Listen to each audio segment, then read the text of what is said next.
Nightmare Abbey. By Thomas Love Peacock. Chapter 1. Nightmare Abbey, a venerable family mansion, in a highly picturesque state of semi-dilapidation, pleasantly situated on a strip of dry land between the sea and the fens, at the verge of the county of Lincoln, had the honor to be the seat of Christopher Glowry, Esquire. This gentleman was naturally of an atrabilarious temperament, and much troubled with those phantoms of indigestion which are commonly called blue devils.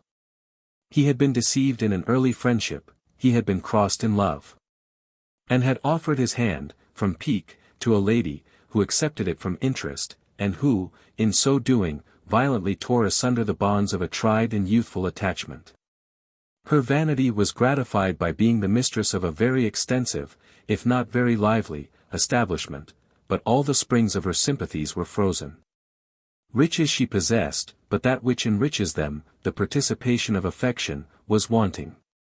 All that they could purchase for her became indifferent to her, because that which they could not purchase, and which was more valuable than themselves, she had, for their sake, thrown away. She discovered, when it was too late, that she had mistaken the means for the end, that riches, rightly used, are instruments of happiness, but are not in themselves happiness. In this wilful blight of her affections, she found them valueless as means, they had been the end to which she had immolated all her affections, and were now the only end that remained to her.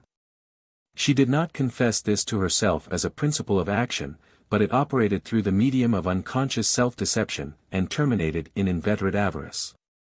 She laid on external things the blame of her mind's internal disorder, and thus became by degrees an accomplished scold. She often went her daily rounds through a series of deserted apartments, every creature in the house vanishing at the creak of her shoe, much more at the sound of her voice, to which the nature of things affords no simile. For, as far as the voice of woman, when attuned by gentleness and love, transcends all other sounds in harmony, so far does it surpass all others in discord, when stretched into unnatural shrillness by anger and impatience. Mr. Glowry used to say that his house was no better than a spacious kennel, for every one in it led the life of a dog.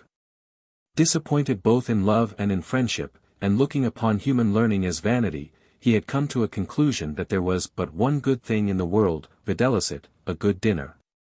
And this his parsimonious lady seldom suffered him to enjoy, but, one morning, like Sir Leoline in Christopher, he woke and found his lady dead, and remained a very consolate widower, with one small child. This only son and heir Mr. Glowry had christened Scythrop, from the name of a maternal ancestor, who had hanged himself one rainy day in a fit of toedium vitae, and had been eulogized by a coroner's jury in the comprehensive phrase of felo de se. On which account, Mr. Glowry held his memory in high honor, and made a punch-bowl of his skull. When Scythrop grew up, he was sent, as usual, to a public school, where a little learning was painfully beaten into him, and from thence to the university, where it was carefully taken out of him.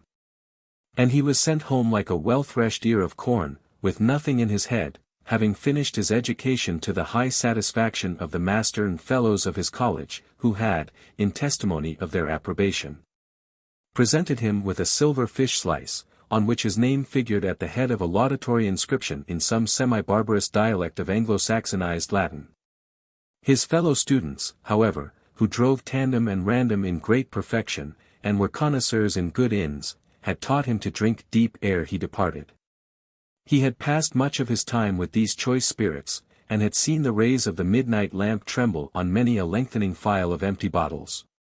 He passed his vacations sometimes at Nightmare Abbey, sometimes in London, at the house of his uncle, Mr. Hilary, a very cheerful and elastic gentleman, who had married the sister of the melancholy Mr. Glowry. The company that frequented his house was the gayest of the gay. Scythrop danced with the ladies and drank with the gentlemen, and was pronounced by both a very accomplished charming fellow, and an honor to the university. At the house of Mr. Hilary, Scythrop first saw the beautiful Miss Emily Girouette. He fell in love, which is nothing new. He was favorably received, which is nothing strange. Mr. Glowry and Mr. Girouette had a meeting on the occasion, and quarrelled about the terms of the bargain, which is neither new nor strange. The lovers were torn asunder, weeping and vowing everlasting constancy.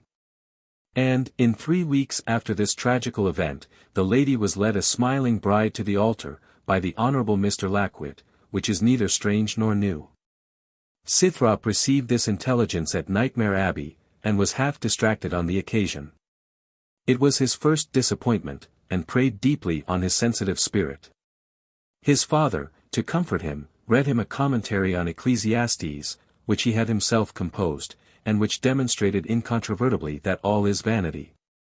He insisted particularly on the text, "One man among 1,000 have I found, but a woman amongst all those have I not found." How could he expect it, said Scythrop, when the whole 1,000 were locked up in his seraglio? His experience is no precedent for a free state of society like that in which we live. Locked up or at large, said Mr. Glowry, the result is the same, their minds are always locked up, and vanity and interest keep the key. I speak feelingly, Scythrop. I am sorry for it, sir, said Scythrop. But how is it that their minds are locked up? The fault is in their artificial education, which studiously models them into mere musical dolls, to be set out for sale in the great toy shop of society. To be sure, said Mr. Glowry, their education is not so well finished as yours has been. And your idea of a musical doll is good. I bought one myself, but it was confoundedly out of tune. But, whatever be the cause, Scythrop, the effect is certainly this, that one is pretty nearly as good as another, as far as any judgment can be formed of them before marriage. It is only after marriage that they show their true qualities, as I know by bitter experience. Marriage is, therefore, a lottery, and the less choice and selection a man bestows on his ticket the better.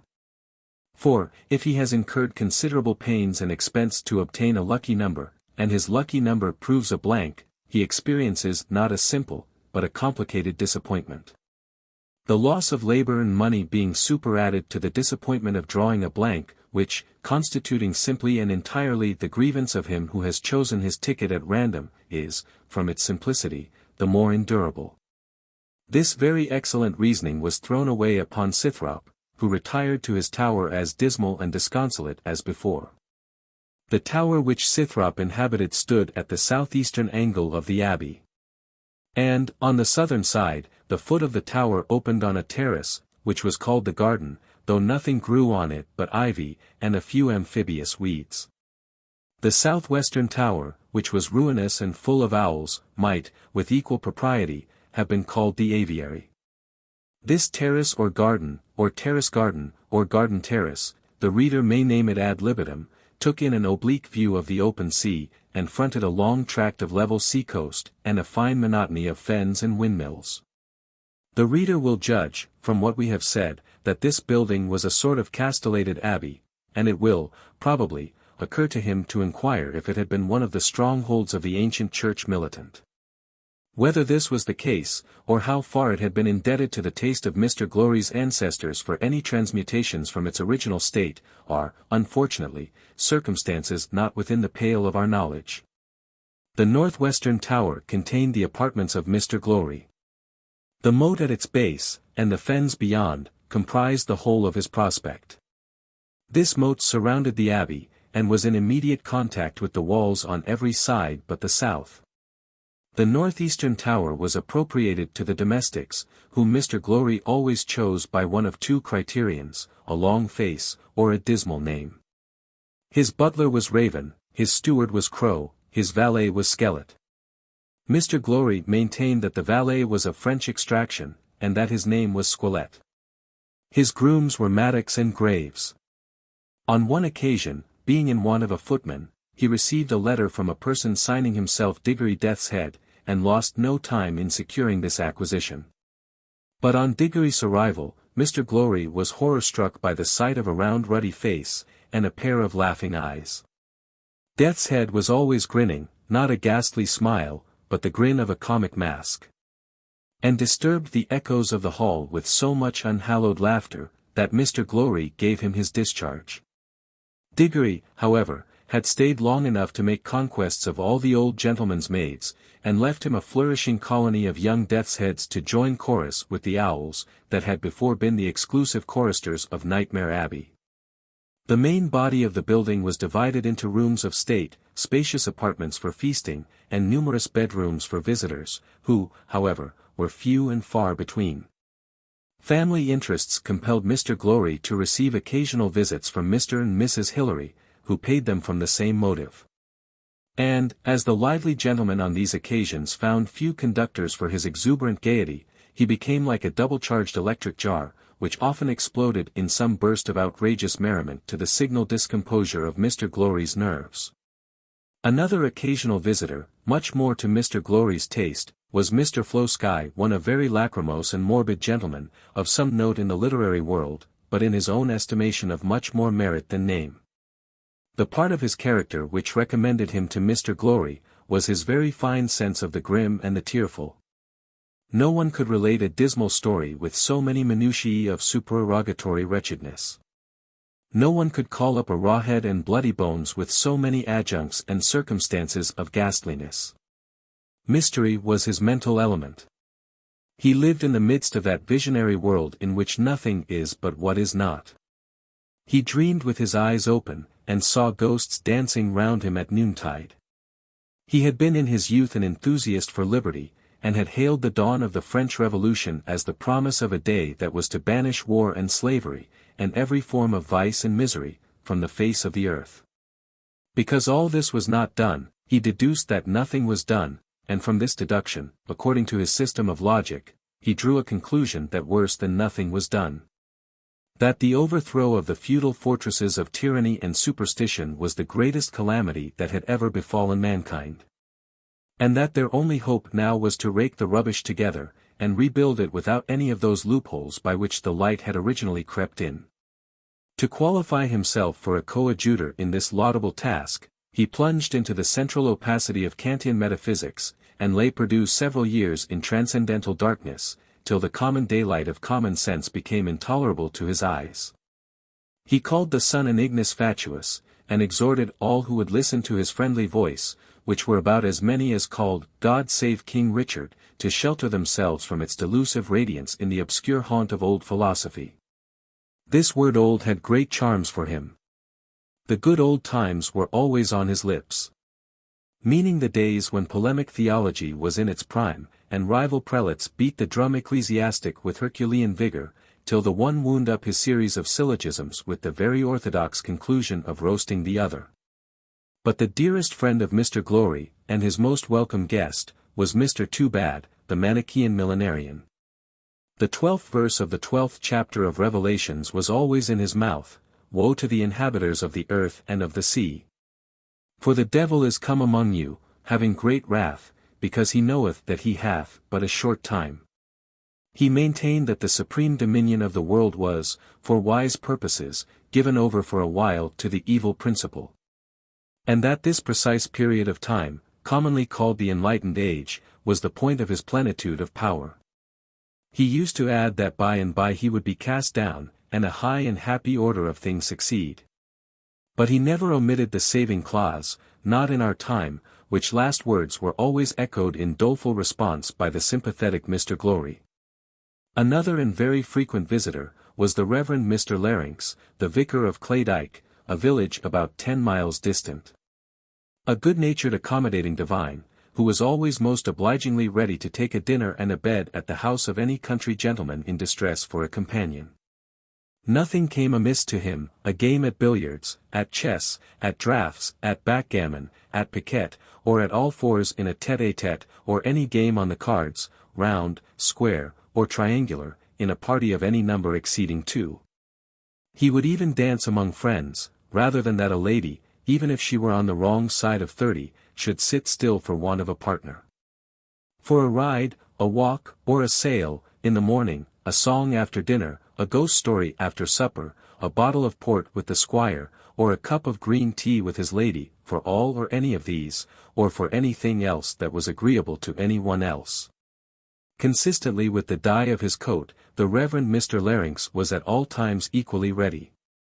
When at Nightmare Abbey, he would condole with Mr. Glowry, drink Madeira with Scythrop, crack jokes with Mr. Hilary, hand Mrs. Hilary to the piano, take charge of her fan and gloves, and turn over her music with surprising dexterity.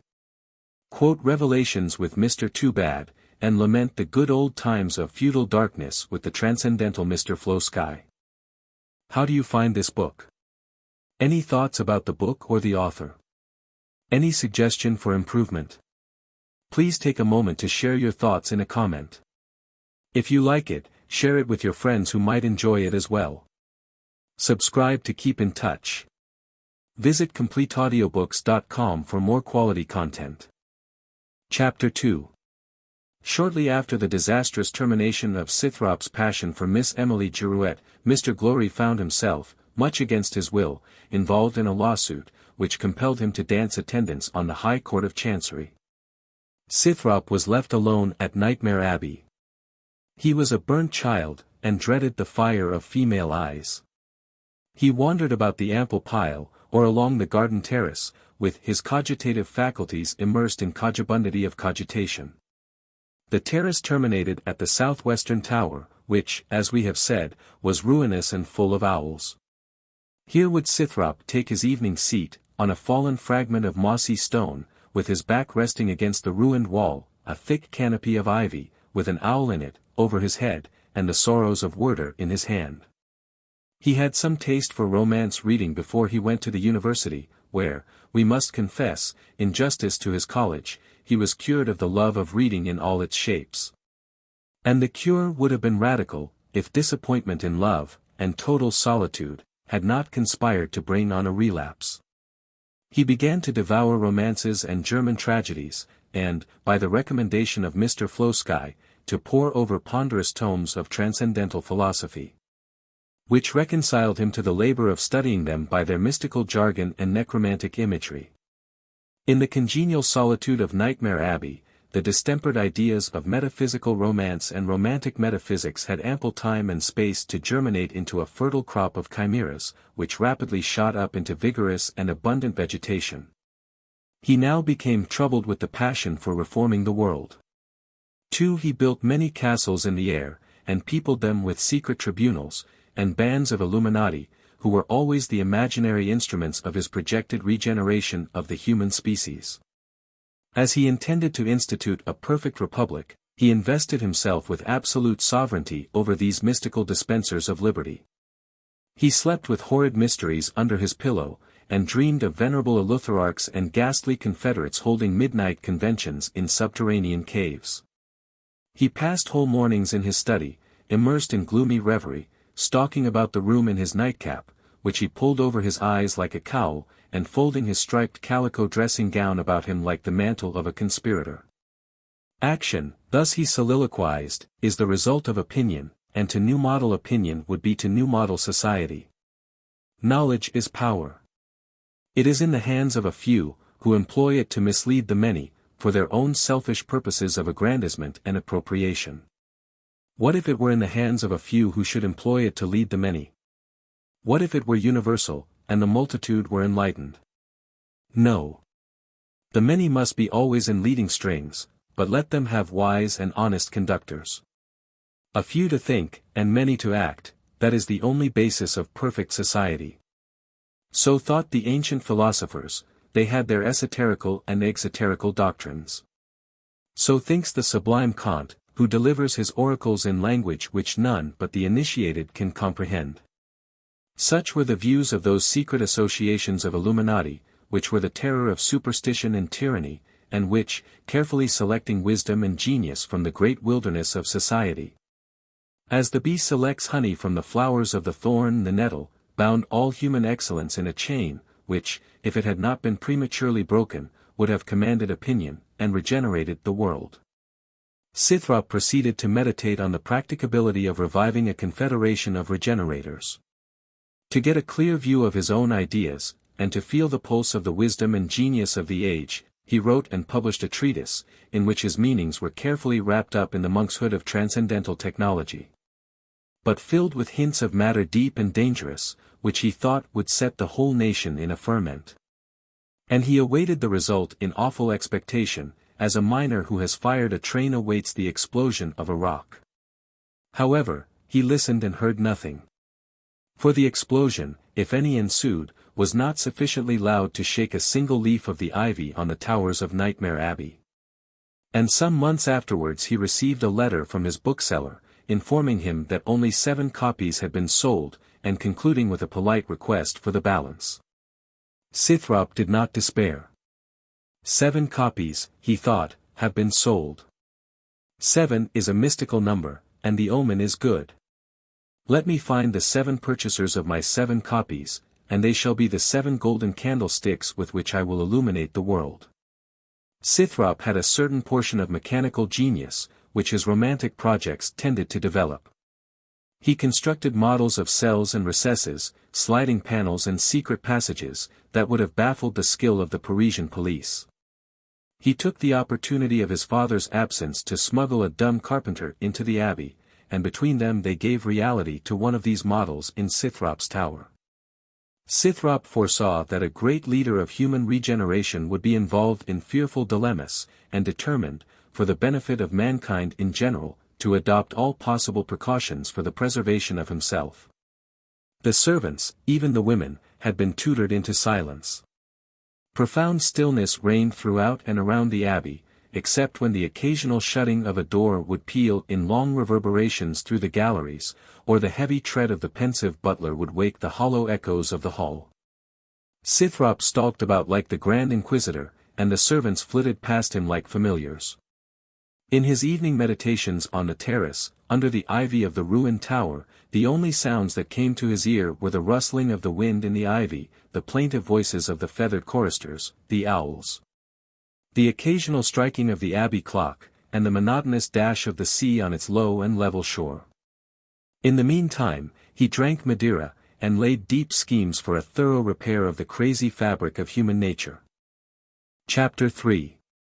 Mr. Glowry returned from London with the loss of his lawsuit. Justice was with him, but the law was against him. He found Scythrop in a mood most sympathetically tragic.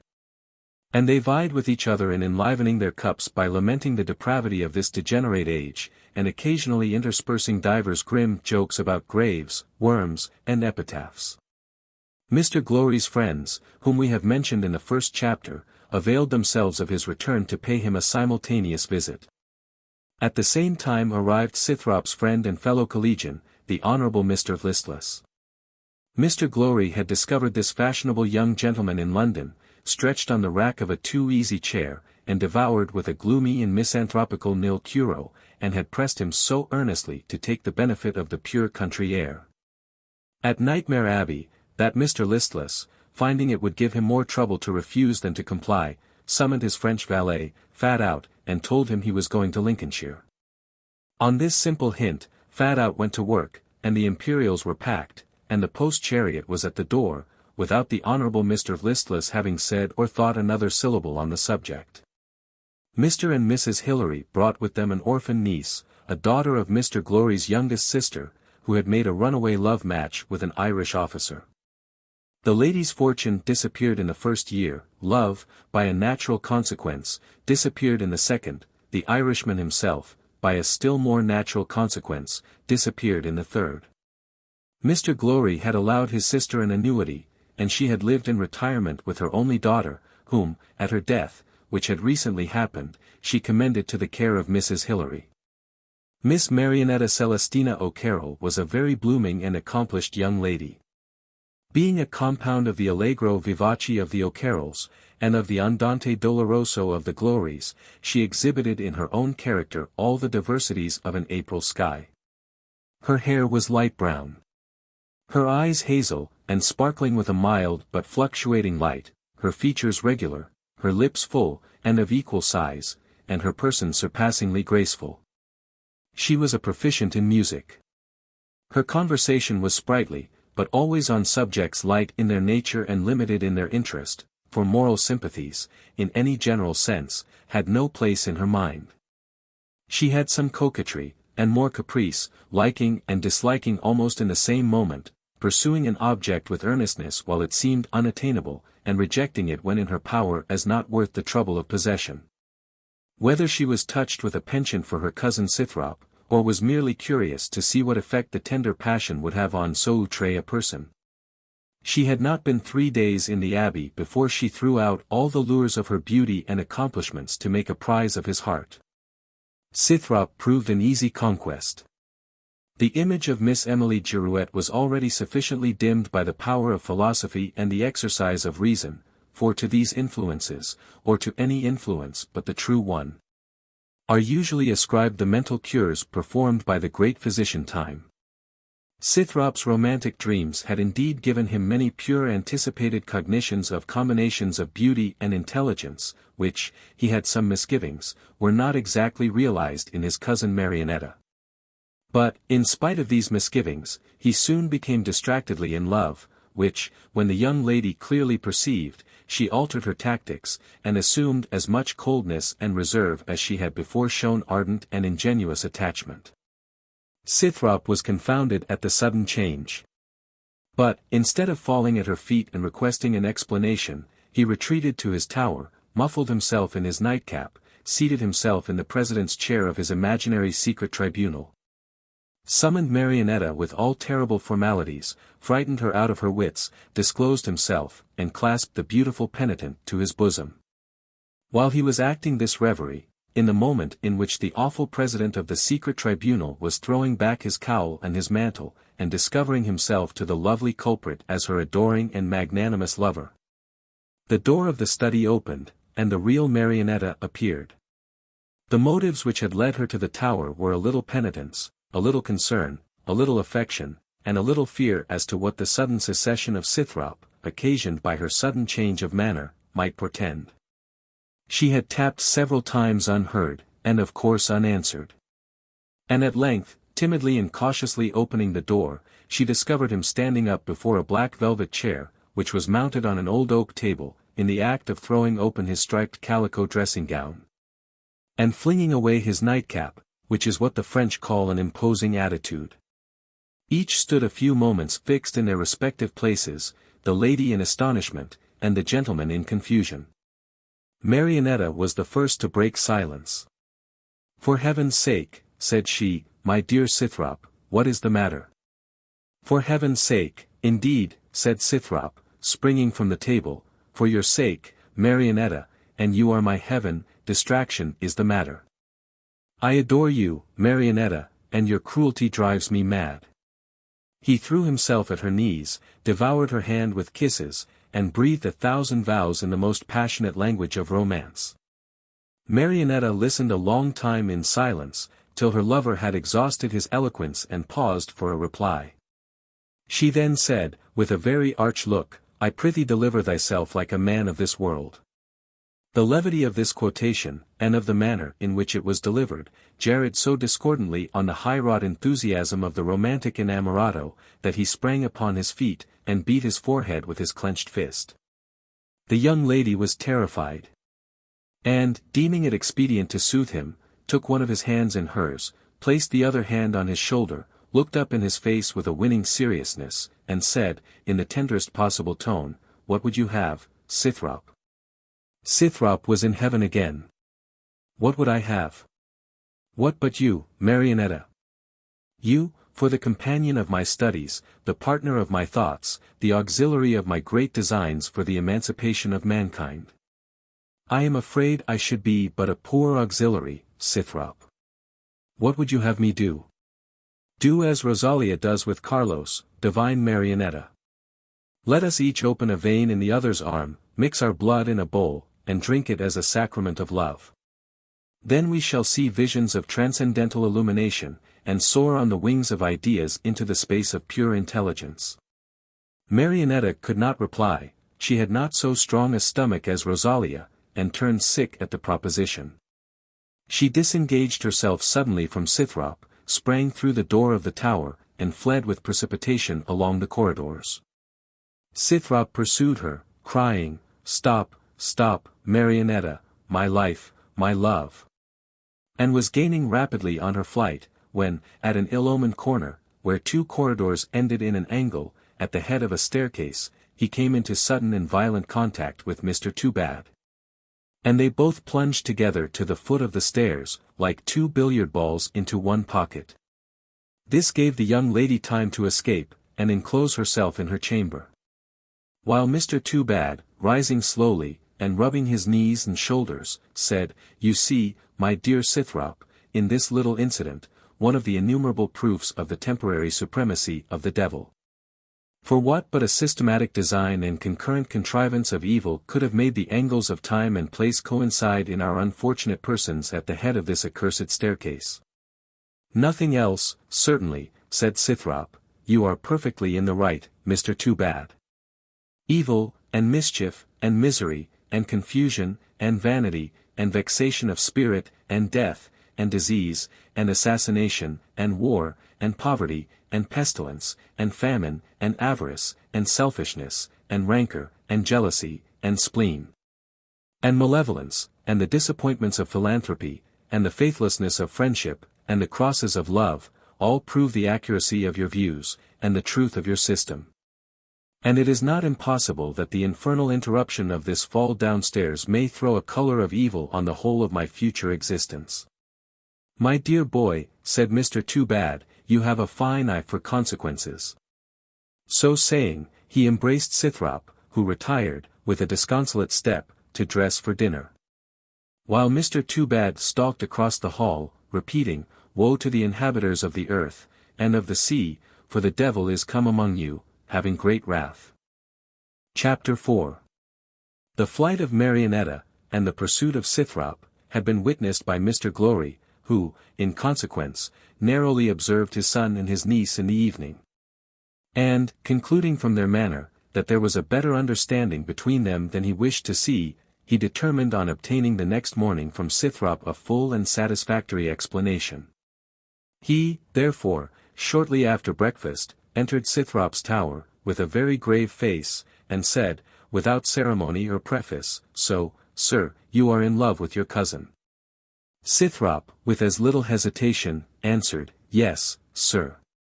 That is candid, at least, and she is in love with you. I wish she were, sir. You know she is, sir. Indeed, sir, I do not. But you hope she is. I do, from my soul. Now that is very provoking, Scythrop, and very disappointing. I could not have supposed that you, Scythrop Glowry, of Nightmare Abbey, would have been infatuated with such a dancing, laughing, singing, thoughtless, careless, merry-hearted thing as Marionetta, in all respects the reverse of you and me. It is very disappointing, Scythrop. And do you know, sir, that Marionetta has no fortune? It is the more reason, sir, that her husband should have one. The more reason for her, but not for you. My wife had no fortune, and I had no consolation in my calamity. And do you reflect, sir, what an enormous slice this lawsuit has cut out of our family estate? We who used to be the greatest landed proprietors in Lincolnshire. To be sure, sir, we had more acres of fun than any man on this coast, but what are fens to love? What are dykes and windmills to Marionetta? And what, sir, is love to a windmill? Not grist, I am certain. Besides, sir, I have made a choice for you. I have made a choice for you, Scythrop. Beauty, genius, accomplishments, and a great fortune into the bargain. Such a lovely, serious creature, in a fine state of high dissatisfaction with the world, and everything in it. Such a delightful surprise I had prepared for you. Sir, I have pledged my honor to the contract, the honor of the glories of Nightmare Abbey, and now, sir, what is to be done? Indeed, sir, I cannot say. I claim, on this occasion, that liberty of action which is the conatal prerogative of every rational being. Liberty of action, sir. There is no such thing as liberty of action. We are all slaves and puppets of a blind and unpathetic necessity. Very true, sir, but liberty of action, between individuals, consists in their being differently influenced, or modified, by the same universal necessity. So that the results are unconsentaneous, and their respective necessitated volitions clash and fly off in a tangent. Your logic is good, sir, but you are aware, too, that one individual may be a medium of adhibiting to another a mode or form of necessity, which may have more or less influence in the production of consentaneity. And, therefore, sir, if you do not comply with my wishes in this instance, you have had your own way in everything else, I shall be under the necessity of disinheriting you, though I shall do it with tears in my eyes." Having said these words, he vanished suddenly, in the dread of Scythrop's logic. Mr. Glowry immediately sought Mrs. Hilary, and communicated to her his views of the case in point. Mrs. Hilary, as the phrase is, was as fond of Marionetta as if she had been her own child, but, there is always a but on these occasions, she could do nothing for her in the way of fortune, as she had two hopeful sons, who were finishing their education at Brasenose, and who would not like to encounter any diminution of their prospects, when they should be brought out of the house of mental bondage, i.e. the university, to the land flowing with milk and honey, i.e. the West End of London. Mrs. Hilary hinted to Marionetta, that propriety, and delicacy, and decorum, and dignity, and 3 would require them to leave the abbey immediately. Marionetta listened in silent submission, for she knew that her inheritance was passive obedience. But, when Scythrop, who had watched the opportunity of Mrs. Hilary's departure, entered, and, without speaking a word, threw himself at her feet in a paroxysm of grief, the young lady, in equal silence and sorrow, threw her arms round his neck and burst into tears. A very tender scene ensued, which the sympathetic susceptibilities of the soft-hearted reader can more accurately imagine than we can delineate. But when Marionetta hinted that she was to leave the abbey immediately, Scythrop snatched from its repository his ancestor's skull, filled it with Madeira, and presenting himself before Mr. Glowry, threatened to drink off the contents if Mr. Glowry did not immediately promise that Marionetta should not be taken from the abbey without her own consent. Mr. Glowry, who took the Madeira to be some deadly brewage, gave the required promise in dismal panic. Scythrop returned to Marionetta with a joyful heart, and drank the Madeira by the way. Mr. Glowry, during his residence in London, had come to an agreement with his friend Mr. Toobad, that a match between Scythrop and Mr. Toobad's daughter would be a very desirable occurrence. She was finishing her education in a German convent, but Mr. Toobad described her as being fully impressed with the truth of his Ahrimanic philosophy. And being altogether as gloomy and antithalian a young lady as Mr. Glowry himself could desire for the future mistress of Nightmare Abbey. She had a great fortune in her own right, which was not, as we have seen, without its weight in inducing Mr. Glowry to set his heart upon her as his daughter-in-law that was to be. He was therefore very much disturbed by Scythrop's untoward attachment to Marionetta.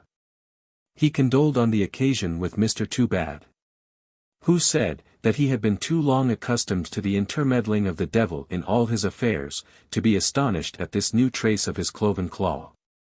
But that he hoped to outwit him yet, for he was sure there could be no comparison between his daughter and Marionetta in the mind of anyone who had a proper perception of the fact, that, the world being a great theatre of evil, seriousness and solemnity are the characteristics of wisdom, and laughter and merriment make a human being no better than a baboon. Mr. Glowry comforted himself with this view of the subject, and urged Mr. Toobad to expedite his daughter's return from Germany. Mr. Toobad said he was in daily expectation of her arrival in London, and would set off immediately to meet her, that he might lose no time in bringing her to Nightmare Abbey. Then, he added, we shall see whether Talia or Melpomene, whether the Allegra or the Penserosa, will carry off the symbol of victory. There can be no doubt, said Mr. Glowry, which way the scale will incline, or Scythrop is no true scion of the venerable stem of the Glowrys. Chapter 5.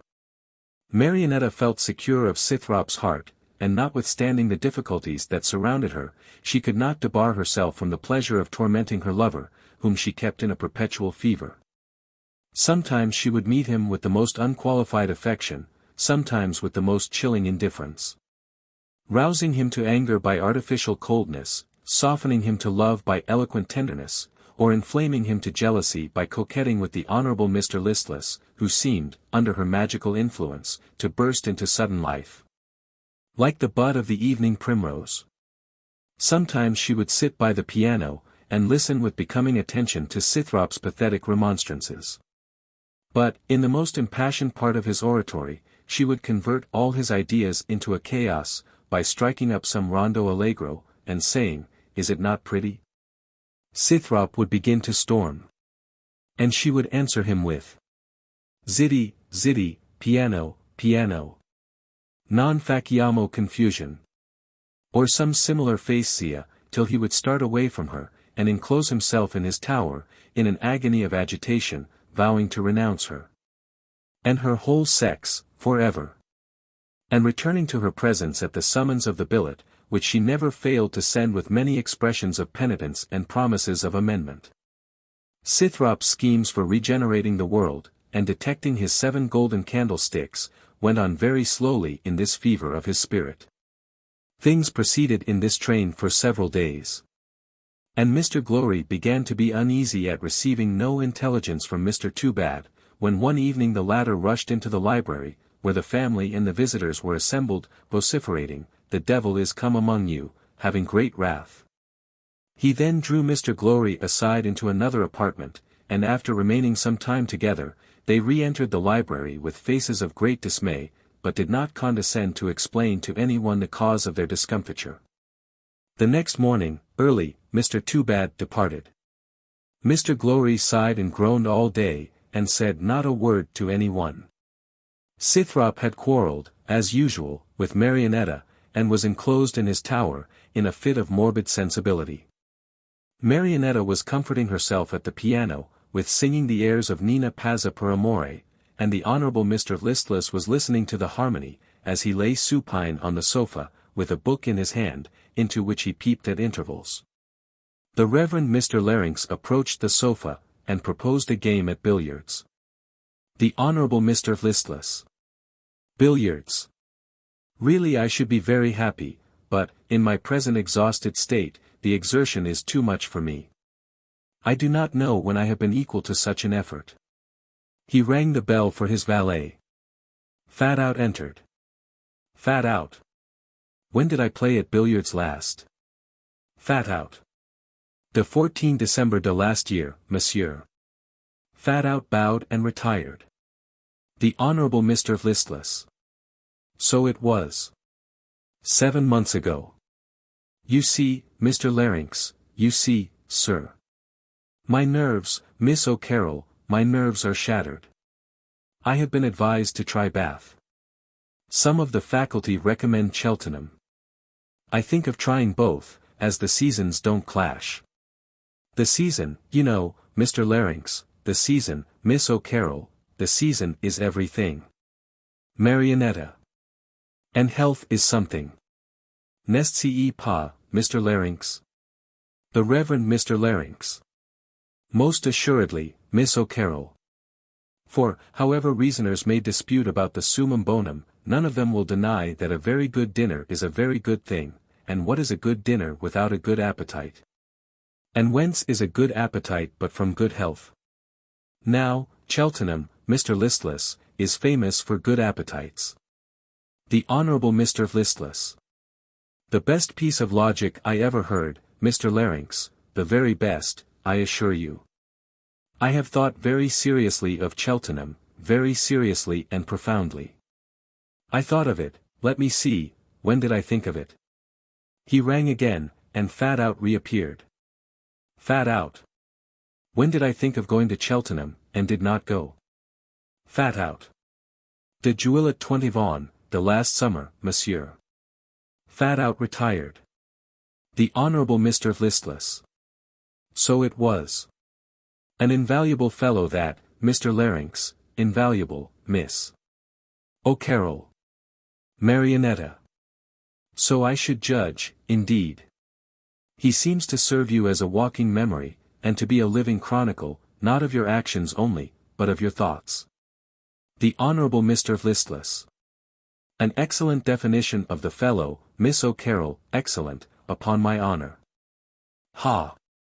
Ha! He! Hago! Laughter is pleasant, but the exertion is too much for me. A parcel was brought in for Mr. Listless, it had been sent express. Fat Out was summoned to unpack it. And it proved to contain a new novel, and a new poem, both of which had long been anxiously expected by the whole host of fashionable readers. And the last number of a popular review, of which the editor and his coadjutors were in high favor at court, and enjoyed ample pensions for their services to church and state. As Fatout left the room, Mr. Flosky entered, and curiously inspected the literary arrivals. Mr. Flosky. Turning over the leaves. Devilman, a novel. Hatred, revenge, misanthropy, and quotations from the Bible. This is the morbid anatomy of black bile. Paul Jones, a poem.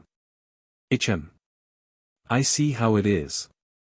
Paul Jones, an amiable enthusiast, disappointed in his affections, turns pirate from ennui in magnanimity, cuts various masculine throats, wins various feminine hearts, is hanged at the yardarm. The catastrophe is very awkward, and very unpoetical. The Downing Street Review. First article, An Ode to the Red Book, by Roderick Sackbut, Esquire. His own poem reviewed by himself. Mr. Flosky proceeded in silence to look over the other articles of the review. Marionetta inspected the novel, and Mr. Listless the poem. The Reverend Mr. Larynx. For a young man of fashion and family, Mr. Listless, you seem to be of a very studious turn. The Honourable Mr. Listless. Studious. You are pleased to be facetious, Mr. Larynx. I hope you do not suspect me of being studious. I have finished my education. But there are some fashionable books that one must read, because they are ingredients of the talk of the day. Otherwise, I am no fonder of books than I dare say you yourself are, Mr. Larynx. The Reverend Mr. Larynx. Why, sir, I cannot say that I am indeed particularly fond of books, yet neither can I say that I never do read. A tale or a poem, now and then, to a circle of ladies over their work, is no very heterodox employment of the vocal energy. And I must say, for myself, that few men have a more job-like endurance of the eternally recurring questions and answers that interweave themselves, on these occasions, with the crisis of an adventure, and heighten the distress of a tragedy. The Honourable Mr. Listless. And very often make the distress when the author has omitted it. Marionetta. I shall try your patience some rainy morning, Mr. Larynx, and Mr. Listless shall recommend us the very newest new book, that everybody reads. The Honourable Mr. Listless. You shall receive it, Miss O'Carroll, with all the gloss of novelty, fresh as a ripe greengage in all the downiness of its bloom. A mail coach copy from Edinburgh, forwarded express from London. Mr. Flosky. This rage for novelty is the bane of literature. Except my works and those of my particular friends, nothing is good that is not as old as Jeremy Taylor, and, entre nous, the best parts of my friends' books were either written or suggested by myself. The Honourable Mr. Listless. Sir, I reverence you. But I must say, modern books are very consolatory and congenial to my feelings. There is, as it were, a delightful northeast wind, an intellectual blight breathing through them. A delicious misanthropy and discontent, that demonstrates the nullity of virtue and energy, and puts me in good humour with myself and my sofa. Mr. Flosky. Very true, sir. Modern literature is a northeast wind, a blight of the human soul. I take credit to myself for having helped to make it so. The way to produce fine fruit is to blight the flower. You call this a paradox. Marry, so be it. Ponder thereon. The conversation was interrupted by the reappearance of Mr. Toobad, covered with mud. He just showed himself at the door, muttered "The devil is come among you," and vanished. The road which connected Nightmare Abbey with the civilized world, was artificially raised above the level of the fens, and ran through them in a straight line as far as the eye could reach, with a ditch on each side, of which the water was rendered invisible by the aquatic vegetation that covered the surface. Into one of these ditches the sudden action of a shy horse, which took fright at a windmill, had precipitated the travelling chariot of Mr. Toobad, who had been reduced to the necessity of scrambling in dismal plight through the window. One of the wheels was found to be broken. And Mr. Toobad, leaving the postilion to get the chariot as well as he could to Claydike for the purpose of cleaning and repairing, had walked back to Nightmare Abbey, followed by his servant with the imperial. And repeating all the way his favorite quotation from the Revelations. Chapter 6. Mr. Toobad had found his daughter Celinda in London, and after the first joy of meeting was over, told her he had a husband ready for her. The young lady replied, very gravely, that she should take the liberty to choose for herself.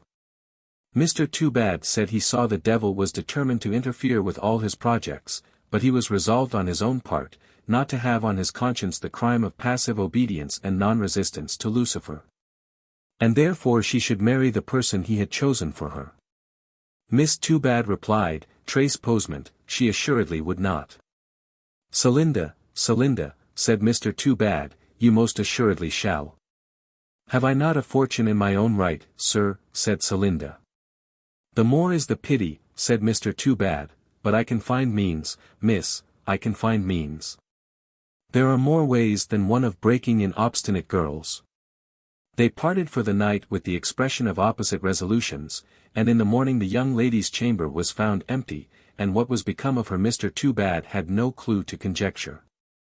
He continued to investigate town and country in search of her, visiting and revisiting Nightmare Abbey at intervals, to consult with his friend, Mr. Glowry. Mr. Glowry agreed with Mr. Toobad that this was a very flagrant instance of filial disobedience and rebellion, and Mr. Toobad declared, that when he discovered the fugitive, she should find that, the devil was come unto her, having great wrath.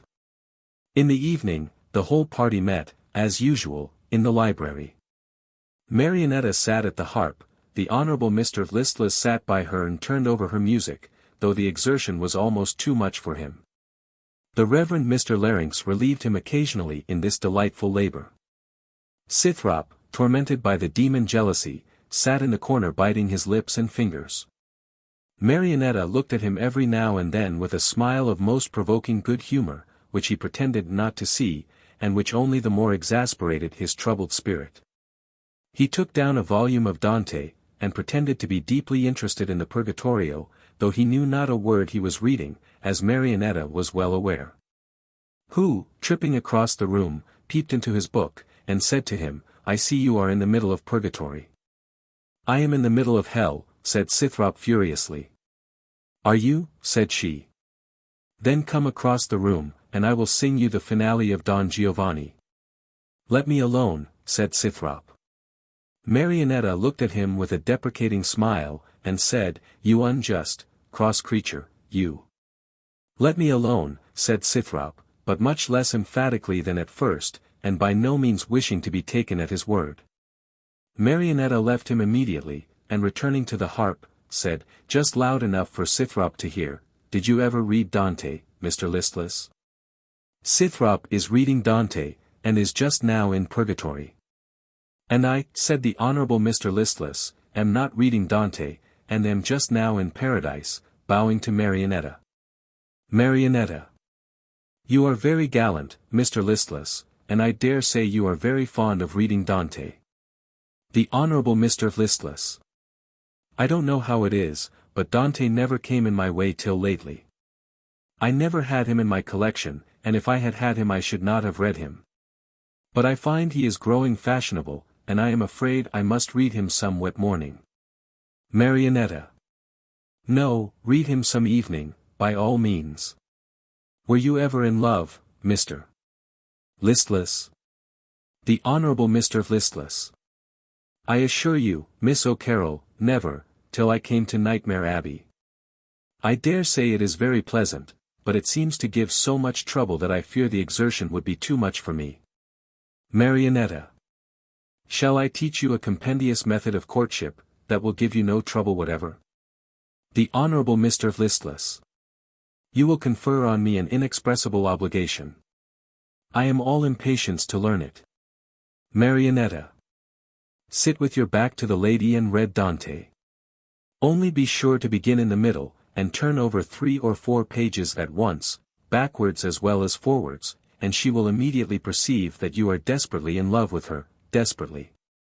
The Honourable Mr. Listless sitting between Scythrop and Marionetta, and fixing all his attention on the beautiful speaker, did not observe Scythrop, who was doing as she described. The Honourable Mr. Listless. You are pleased to be facetious, Miss O'Carroll. The lady would infallibly conclude that I was the greatest brute in town. Marionetta. Far from it. She would say, perhaps, some people have odd methods of showing their affection. The Honourable Mr. Listless. But I should think, with submission. Mr. Flosky, joining them from another part of the room. Did I not hear Mr. Listless observe that Dante is becoming fashionable? The Honourable Mr. Listless. I did hazard a remark to that effect, Mr. Flosky, though I speak on such subjects with a consciousness of my own nothingness, in the presence of so great a man as Mr. Flosky. I know not what is the colour of Dante's devils, but as he is certainly becoming fashionable I conclude they are blue, for the blue devils, as it seems to me, Mr. Flosky, constitute the fundamental feature of fashionable literature. Mr. Flosky. The blue are, indeed, the staple commodity, but as they will not always be commanded, the black, red, and grey may be admitted as substitutes. Tea, late dinners, and the French Revolution, have played the devil, Mr. Listless, and brought the devil into play. Mr. Toobad, starting up. Having great wrath. Mr. Flosky. This is no play upon words, but the sober sadness of veritable fact. The Honourable Mr. Listless. Tea, late dinners, and the French Revolution. I cannot exactly see the connection of ideas. Mr. Flosky. I should be sorry if you could, I pity the man who can see the connection of his own ideas. Still more do I pity him, the connection of whose ideas any other person can see. Sir, the great evil is, that there is too much commonplace light in our moral and political literature. And light is a great enemy to mystery, and mystery is a great friend to enthusiasm. Now the enthusiasm for abstract truth is an exceedingly fine thing, as long as the truth, which is the object of the enthusiasm, is so completely abstract as to be altogether out of the reach of the human faculties. And, in that sense, I have myself an enthusiasm for truth, but in no other, for the pleasure of metaphysical investigation lies in the means, not in the end, and if the end could be found, the pleasure of the means would cease. The mind, to be kept in health, must be kept in exercise. The proper exercise of the mind is elaborate reasoning. Analytical reasoning is a base and mechanical process, which takes to pieces and examines, bit by bit, the rude material of knowledge, and extracts therefrom a few hard and obstinate things called facts. Everything in the shape of which I cordially hate.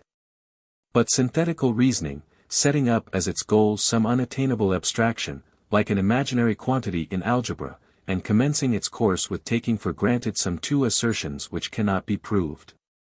From the union of these two assumed truths produces a third assumption, and so on in infinite series, to the unspeakable benefit of the human intellect. The beauty of this process is, that at every step it strikes out into two branches, in a compound ratio of ramification. So that you are perfectly sure of losing your way, and keeping your mind in perfect health, by the perpetual exercise of an interminable quest, and for these reasons I have christened my eldest son Emmanuel Comte Flosky. The Reverend Mr. Larynx. Nothing can be more luminous. The Honourable Mr. Listless. And what has all that to do with Dante, and the Blue Devils? Mr. Hilary. Not much, I should think, with Dante, but a great deal with the Blue Devils. Mr. Flosky. It is very certain, and much to be rejoiced at, that our literature is hag-ridden. Tea has shattered our nerves, late dinners make us slaves of indigestion. The French Revolution has made us shrink from the name of philosophy, and has destroyed, in the more refined part of the community, of which number I am one, all enthusiasm for political liberty. That part of the reading public which shuns the solid food of reason for the light diet of fiction, requires a perpetual adhibition of sauce piquante to the palate of its depraved imagination. It lived upon ghosts, goblins, and skeletons. I and my friend Mr. Sackbut served up a few of the best, till even the devil himself, though magnified to the size of Mount Athos, became too base, common, and popular, for its surfeited appetite. The ghosts have therefore been laid, and the devil has been cast into outer darkness, and now the delight of our spirits is to dwell on all the vices and blackest passions of our nature. Tricked out in a masquerade dress of heroism and disappointed benevolence. The whole secret of which lies in forming combinations that contradict all our experience, and affixing the purple shred of some particular virtue to that precise character, in which we should be most certain not to find it in the living world. And making this single virtue not only redeem all the real and manifest vices of the character, but make them actually pass for necessary adjuncts, and indispensable accompaniments and characteristics of the said virtue. Mr. Toobad. That is, because the devil is come among us, and finds it for his interest to destroy all our perceptions of the distinctions of right and wrong. Marionetta. I do not precisely enter into your meaning, Mr. Flosky, and should be glad if you would make it a little more plain to me. Mr. Flosky. One or two examples will do it, Miss O'Carroll. If I were to take all the mean and sordid qualities of a money-dealing Jew, and tack on to them, as with a nail, the quality of extreme benevolence, I should have a very decent hero for a modern novel. And should contribute my quota to the fashionable method of administering a mass of vice, under a thin and unnatural covering of virtue, like a spider wrapped in a bit of gold leaf, and administered as a wholesome pill. On the same principle, if a man knocks me down, and takes my purse and watch by main force, I turn him to account, and set him forth in a tragedy as a dashing young fellow, disinherited for his romantic generosity, and full of a most amiable hatred of the world in general, and his own country in particular, and of a most enlightened and chivalrous affection for himself, then, with the addition of a wild girl to fall in love with him. And a series of adventures in which they break all the 10 commandments in succession, always, you will observe, for some sublime motive, which must be carefully analyzed in its progress. I have as amiable a pair of tragic characters as ever issued from that new region of the belles lettres, which I have called the morbid anatomy of black bile, and which is greatly to be admired and rejoiced at, as affording a fine scope for the exhibition of mental power. Mr. Hilary. Which is about as well employed as the power of a hothouse would be in forcing up a nettle to the size of an elm. If we go on in this way, we shall have a new art of poetry, of which one of the first rules will be, to remember to forget that there are any such things as sunshine and music in the world. The Honourable Mr. Listless. It seems to be the case with us at present, or we should not have interrupted Miss O'Carroll's music with this exceedingly dry conversation. Mr. Flosky. I should be most happy if Miss O'Carroll would remind us that there are yet both music and sunshine. The Honourable Mr. Listless. In the voice and the smile of beauty. May I entreat the favour of, turning over the pages of music. All were silent, and Marionetta sung. Why are thy looks so blank, grey friar? Why are thy looks so blue? Thou seem'st more pale and lank, grey friar, than thou wast used to do. Say, what has made thee rue? Thy form was plump, and a light did shine in thy round and ruby face, which showed an outward visible sign of an inward spiritual grace. Say, what has changed thy case? Yet will I tell thee true, grey friar. I very well can see that, if thy looks are blue, grey friar, 'tis all for love of me. 'Tis all for love of me. But breathe not thy vows to me, grey friar. Oh, breathe them not, I pray. For ill beseems in a reverend friar the love of a mortal may. And I needs must say thee nay. But, couldst thou think my heart to move with that pale and silent scowl? No, he who would win a maiden's love, whether clad in cap or cowl, must be more of a lark than an owl. Scythrop immediately replaced Dante on the shelf, and joined the circle round the beautiful singer. Marionetta gave him a smile of approbation that fully restored his complacency, and they continued on the best possible terms during the remainder of the evening. The Honourable Mr. Listless turned over the leaves with double alacrity, saying, You are severe upon invalids, Miss O'Carroll. To escape your satire, I must try to be sprightly, though the exertion is too much for me. Chapter 7. A new visitor arrived at the abbey, in the person of Mr. Asterias, the ichthyologist. This gentleman had passed his life in seeking the living wonders of the deep through the 4 quarters of the world. He had a cabinet of stuffed and dried fishes, of shells, seaweeds, corals, and madrepores, that was the admiration and envy of the Royal Society. He had penetrated into the watery den of the sepia octopus, disturbed the conjugal happiness of that turtle-dove of the ocean, and come off victorious in a sanguinary conflict.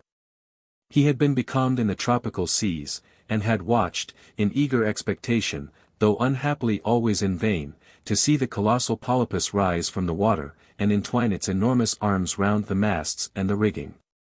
He maintained the origin of all things from water, and insisted that the polypods were the first of animated things, and that, from their round bodies and many shooting arms, the Hindus had taken their gods, the most ancient of deities. But the chief object of his ambition, the end and aim of his researches, was to discover a Triton and a mermaid, the existence of which he most potently and implicitly believed, and was prepared to demonstrate, priori, a posteriori, a fortiori. Synthetically and analytically, syllogistically and inductively, by arguments deduced both from acknowledged facts and plausible hypotheses. A report that a mermaid had been seen sleeking her soft alluring locks on the sea-coast of Lincolnshire, had brought him in great haste from London, to pay a long-promised and often postponed visit to his old acquaintance, Mr. Glowry. Mr. Asterias was accompanied by his son, to whom he had given the name of Aquarius, flattering himself that he would, in the process of time, become a constellation among the stars of ichthyological science. What charitable female had lent him the mold in which this son was cast, no one pretended to know. And, as he never dropped the most distant allusion to Aquarius's mother, some of the wags of London maintained that he had received the favours of a mermaid, and that the scientific perquisitions which kept him always prowling about the seashore were directed by the less philosophical motive of regaining his lost love. Mr. Asterias perlustrated the sea-coast for several days, and reaped disappointment, but not despair. One night, shortly after his arrival, he was sitting in one of the windows of the library, looking towards the sea, when his attention was attracted by a figure which was moving near the edge of the surf, and which was dimly visible through the moonless summer night. Its motions were irregular, like those of a person in a state of indecision. It had extremely long hair, which floated in the wind. Whatever else it might be, it certainly was not a fisherman. It might be a lady. But it was neither Mrs. Hilary nor Miss O'Carroll, for they were both in the library. It might be one of the female servants, but it had too much grace, and too striking an air of habitual liberty, to render it probable. Besides, what should one of the female servants be doing there at this hour, moving to and fro, as it seemed, without any visible purpose? It could scarcely be a stranger, for Claydyke, the nearest village, was 10 miles distant. And what female would come 10 miles across the fens, for no purpose but to hover over the surf under the walls of Nightmare Abbey? Might it not be a mermaid? It was possibly a mermaid. It was probably a mermaid. It was very probably a mermaid. Nay, what else could it be but a mermaid? It certainly was a mermaid. Mr. Asterias stole out of the library on tiptoe, with his finger on his lips, having beckoned Aquarius to follow him. The rest of the party was in great surprise at Mr. Asterias's movement, and some of them approached the window to see if the locality would tend to elucidate the mystery. Presently they saw him and Aquarius cautiously stealing along on the other side of the moat, but they saw nothing more. And Mr. Asterias returning, told them, with accents of great disappointment, that he had had a glimpse of a mermaid, but she had eluded him in the darkness, and was gone, he presumed, to sup with some enamoured Triton, in a submarine grotto. But, seriously, Mr. Asterias, said the Honourable Mr. Listless, do you positively believe there are such things as mermaids? Mr. Asterias. Most assuredly, and Tritons too. The Honourable Mr. Listless. What? Things that are half human and half fish? Mr. Asterias. Precisely. They are the orang-outans of the sea. But I am persuaded that there are also complete sea men, differing in no respect from us, but that they are stupid, and covered with scales. For, though our organization seems to exclude us essentially from the class of amphibious animals, yet anatomists well know that the foramen ovale may remain open in an adult, and that respiration is, in that case, not necessary to life, and how can it be otherwise explained that the Indian divers, employed in the pearl fishery, pass whole hours under the water? And that the famous Swedish gardener of Tröningholm lived a day and a half under the ice without being drowned? A nereid, or mermaid, was taken in the year 1403 in a Dutch lake, and was in every respect like a French woman, except that she did not speak.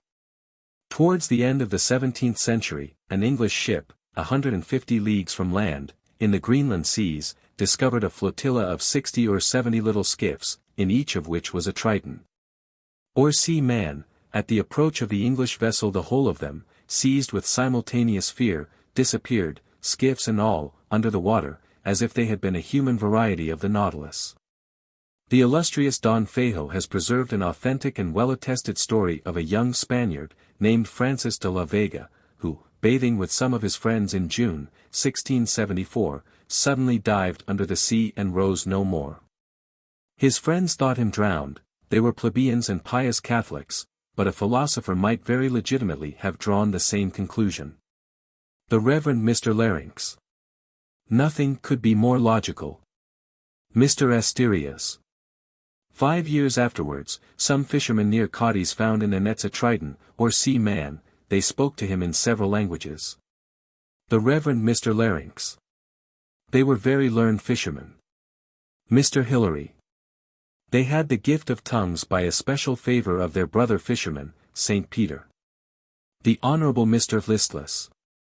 Is St. Peter the tutelar saint of Cadiz? None of the company could answer this question, and Mr. Asterias proceeded. They spoke to him in several languages, but he was as mute as a fish. They handed him over to some holy friars, who exorcised him, but the devil was mute too. After some days he pronounced the name Leerganes. A monk took him to that village. His mother and brothers recognized and embraced him, but he was as insensible to their caresses as any other fish would have been. He had some scales on his body, which dropped off by degrees, but his skin was as hard and rough as shagreen. He stayed at home 9 years, without recovering his speech or his reason. He then disappeared again. And one of his old acquaintance, some years after, saw him pop his head out of the water near the coast of the Asturias. These facts were certified by his brothers, and by Don Gaspardo de la Riba Agüero, Knight of St. James, who lived near Leerganes, and often had the pleasure of our Triton's company to dinner.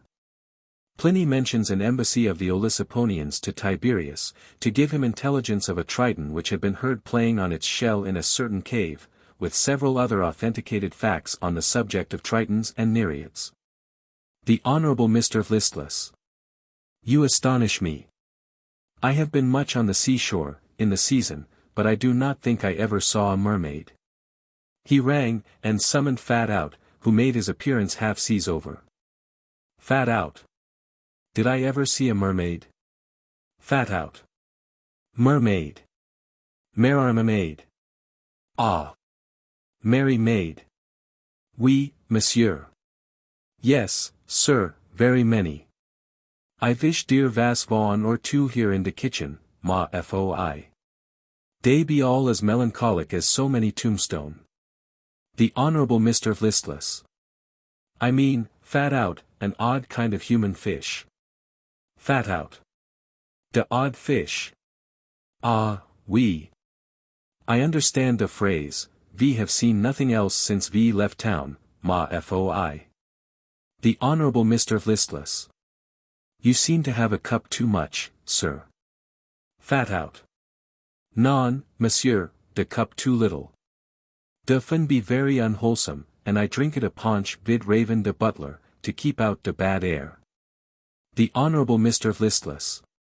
Fat Out. I insist on your being sober. Fat Out. Oui, monsieur. I will be as sober as de reverendissime Père Jean. I should be ver glad of de merry maid, but de butler be de odd fish, and he swim in de bowl de punch. Ah! Ah! I do recollect the Leedle song, about fair maids, and about fair maids, and about my merry maids all. Fat out reeled out, singing. The Honourable Mr. Listless. I am overwhelmed, I never saw the rascal in such a condition before. But will you allow me, Mr. Asterias, to inquire into the cui bono of all the pains and expense you have incurred to discover a mermaid? The cui bono, sir, is the question I always take the liberty to ask when I see anyone taking much trouble for any object. I am myself a sort of senior poco curante, and should like to know if there be anything better or pleasanter, than the state of existing and doing nothing. Mr. Asterias.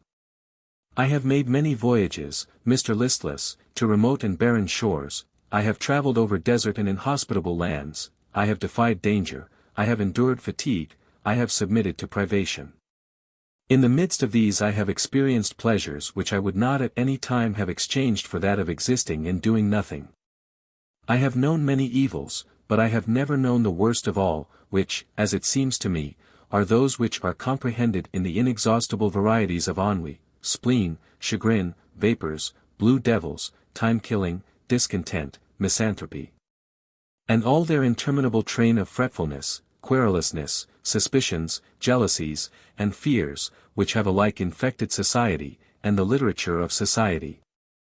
And which would make an Arctic ocean of the human mind, if the more humane pursuits of philosophy and science did not keep alive the better feelings and more valuable energies of our nature. The Honourable Mr. Listless.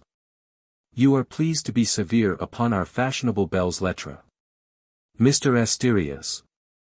Surely not without reason, when pirates, highwaymen, and other varieties of the extensive genus marauder, are the only beau ideal of the active, as splenetic and railing misanthropy is of the speculative energy. A gloomy brow and a tragical voice seem to have been of late the characteristics of fashionable manners, and a morbid, withering, deadly, antisocial sirocco, loaded with moral and political despair, breathes through all the groves and valleys of the modern Parnassus.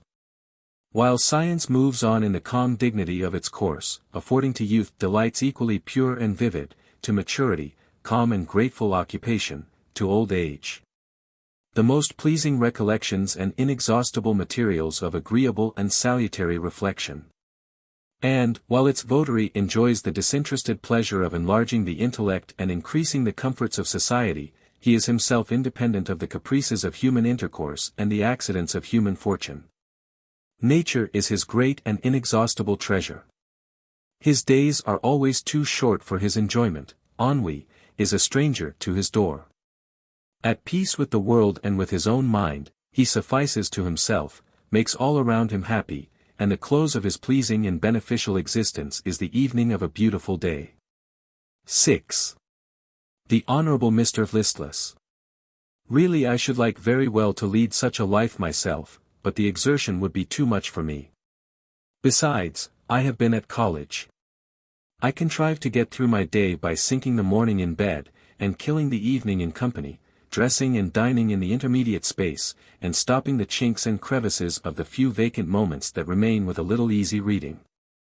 And that amiable discontent and antisociality which you reprobate in our present drawing-room table literature, I find, I do assure you, a very fine mental tonic, which reconciles me to my favourite pursuit of doing nothing, by showing me that nobody is worth doing anything for. Marionetta.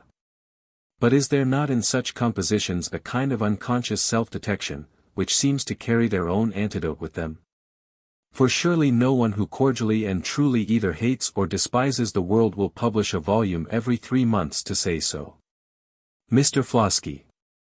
There is a secret in all this, which I will elucidate with a dusky remark. According to Berkeley, the esse of things is percipi. They exist as they are perceived. But, leaving for the present, as far as relates to the material world, the materialists, hyloists, and anti-hyloists, to settle this point among them, which is indeed a subtle question, raised among those out their wits, and those the wrong. For only we transcendentalists are in the right, we may very safely assert that the esse of happiness is percipi. It exists as it is perceived. It is the mind that mocketh well or ill. The elements of pleasure and pain are everywhere. The degree of happiness that any circumstances or objects can confer on us depends on the mental disposition with which we approach them. If you consider what is meant by the common phrases, a happy disposition and a discontented temper, you will perceive that the truth for which I am contending is universally admitted. Mr. Flosky suddenly stopped. He found himself unintentionally trespassing within the limits of common sense. Mr. Hilary. It is very true, a happy disposition finds materials of enjoyment everywhere. In the city, or the country, in society, or in solitude, in the theatre, or the forest, in the hum of the multitude, or in the silence of the mountains, are alike materials of reflection and elements of pleasure. It is one mode of pleasure to listen to the music of Don Giovanni, in a theatre glittering with light, and crowded with elegance and beauty. It is another to glide at sunset over the bosom of a lonely lake, where no sound disturbs the silence but the motion of the boat through the waters. A happy disposition derives pleasure from both, a discontented temper from neither, but is always busy in detecting deficiencies, and feeding dissatisfaction with comparisons. The one gathers all the flowers, the other all the nettles, in its path. The one has the faculty of enjoying everything, the other of enjoying nothing. The one realizes all the pleasure of the present good. The other converts it into pain, by pining after something better, which is only better because it is not present, and which, if it were present, would not be enjoyed. These morbid spirits are in life what professed critics are in literature. They see nothing but faults, because they are predetermined to shut their eyes to beauties. The critic does his utmost to blight genius in its infancy, that which rises in spite of him he will not see. And then he complains of the decline of literature.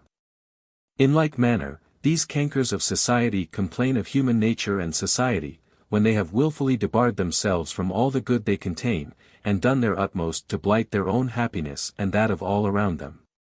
Misanthropy is sometimes the product of disappointed benevolence, but it is more frequently the offspring of overweening mortified vanity, quarreling with the world for not being better treated than it deserves. Scythrop, to Marionetta. These remarks are rather uncharitable. There is great good in human nature, but it is at present ill-conditioned. Ardent spirits cannot but be dissatisfied with things as they are. And, according to their views of the probabilities of amelioration, they will rush into the extremes of either hope or despair, of which the first is enthusiasm, and the second misanthropy. But their sources in this case are the same, as the Severn and the Wye run in different directions, and both rise in Plinlimmon. Marionetta. And there is salmon in both, for the resemblance is about as close as that between Macedon and Monmouth. Chapter 8. Marionetta observed the next day a remarkable perturbation in Scythrop, for which she could not imagine any probable cause. She was willing to believe at first that it had some transient and trifling source, and would pass off in a day or two, but, contrary to this expectation, it daily increased. She was well aware that Scythrop had a strong tendency to the love of mystery, for its own sake, that is to say, he would employ mystery to serve a purpose, but would first choose his purpose by its capability of mystery. He seemed now to have more mystery on his hands than the laws of the system allowed, and to wear his coat of darkness with an air of great discomfort. All her little playful arts lost by degrees much of their power either to irritate or to soothe. And the first perception of her diminished influence produced in her an immediate depression of spirits, and a consequent sadness of demeanor, that rendered her very interesting to Mr. Glowry, who, duly considering the improbability of accomplishing his wishes with respect to Miss Toobad, which improbability naturally increased in the diurnal ratio of that young lady's absence, began to reconcile himself by degrees to the idea of Marionetta being his daughter. Marionetta made many ineffectual attempts to extract from Scythrop the secret of his mystery, and, in despair of drawing it from himself, began to form hopes that she might find a clue to it from Mr. Flosky, who was Scythrop's dearest friend, and was more frequently than any other person admitted to his solitary tower. Mr. Flosky, however, had ceased to be visible in a morning. He was engaged in the composition of a dismal ballad. And, Marionetta's uneasiness overcoming her scruples of decorum, she determined to seek him in the apartment which he had chosen for his study. She tapped at the door, and at the sound, "Come in," entered the apartment. It was noon, and the sun was shining in full splendor, much to the annoyance of Mr. Flosky, who had obviated the inconvenience by closing the shutters, and drawing the window curtains. He was sitting at his table by the light of a solitary candle, with a pen in one hand, and a muffinier in the other, with which he occasionally sprinkled salt on the wick, to make it burn blue. He sate with his eye in a fine frenzy rolling, and turned his inspired gaze on Marionetta as if she had been the ghastly lady of a magical vision. Then placed his hand before his eyes, with an appearance of manifest pain, shook his head, withdrew his hand, rubbed his eyes, like a waking man, and said, in a tone of ruefulness most grammatically pathetic, "To what am I to attribute this very unexpected pleasure, my dear Miss O'Carroll?" "Marionetta. I must apologize for intruding on you, Mr. Flosky, but the interest which you, take in my cousin Scythrop." "Mr. Flosky. Pardon me, Miss O'Carroll, I do not take any interest in any person or thing on the face of the earth. Which sentiment, if you analyze it, you will find to be the quintessence of the most refined philanthropy." "Marionetta. I will take it for granted that it is so, Mr. Flosky. I am not conversant with metaphysical subtleties, but—" "Mr. Flosky. Subtleties. My dear Miss O'Carroll. I am sorry to find you participating in the vulgar error of the reading public, to whom an unusual collocation of words, involving a juxtaposition of antiperistatical ideas, immediately suggests the notion of hyperoxysophistical paradoxology." "Marionetta. Indeed, Mr. Flosky, it suggests no such notion to me. I have sought you for the purpose of obtaining information." Mr. Flosky, shaking his head. "No one ever sought me for such a purpose before." "Marionetta. I think, Mr. Flosky, that is, I believe, that is, I fancy, that is, I imagine." Mr. Flosky. "The Greek, toitesti, the id est, the scio, the saya dire, the that is, my dear Miss O'Carroll, is not applicable in this case, if you will permit me to take the liberty of saying so. Think is not synonymous with believe, for belief, in many most important particulars, results from the total absence, the absolute negation of thought, and is thereby the sane and orthodox condition of mind. And thought and belief are both essentially different from fancy, and fancy, again, is distinct from imagination. This distinction between fancy and imagination is one of the most abstruse and important points of metaphysics. I have written 700 pages of promise to elucidate it, which promise I shall keep as faithfully as the bank will its promise to pay." Marionetta. "I assure you, Mr. Flosky, I care no more about metaphysics than I do about the bank. And, if you will condescend to talk to a simple girl in intelligible terms." Mr. Flosky. "Say not condescend. Know you not that you talk to the most humble of men, to one who has buckled on the armor of sanctity, and clothed himself with humility as with a garment?" Marionetta. "My cousin Scythrop has of late had an air of mystery about him, which gives me great uneasiness." Mr. Flosky. "That is strange, nothing is so becoming to a man as an air of mystery. Mystery is the very keystone of all that is beautiful in poetry, all that is sacred in faith, and all that is recondite in transcendental psychology. I am writing a ballad which is all mystery. It is such stuff as dreams are made of, and is, indeed, stuff made of a dream, for last night I fell asleep as usual over my book, and had a vision of pure reason. I composed 500 lines in my sleep. So that, having had a dream of a ballad, I am now officiating as my own Peter Quince, and making a ballad of my dream, and it shall be called Bottom's Dream, because it has no bottom." Marionetta. "I see, Mr. Flosky, you think my intrusion unseasonable, and are inclined to punish it, by talking nonsense to me." Mr. Flosky gave a start at the word nonsense, which almost overturned the table. "I assure you, I would not have intruded if I had not been very much interested in the question I wish to ask you. Mr. Flosky listened in sullen dignity. My cousin Scythrop seems to have some secret preying on his mind. Mr. Flosky was silent. He seems very unhappy, Mr. Flosky. Perhaps you are acquainted with the cause. Mr. Flosky was still silent. I only wish to know, Mr. Flosky, if it is anything that could be remedied by anything that anyone, of whom I know anything, could do. Mr. Flosky, after a pause. There are various ways of getting at secrets. The most approved methods, as recommended both theoretically and practically in philosophical novels, are eavesdropping at keyholes, picking the locks of chests and desks, peeping into letters, steaming wafers, and insinuating hot wire under sealing wax. None of which methods I hold it lawful to practice. Marionetta. Surely, Mr. Flosky, you cannot suspect me of wishing to adopt or encourage such base and contemptible arts. Mr. Flosky.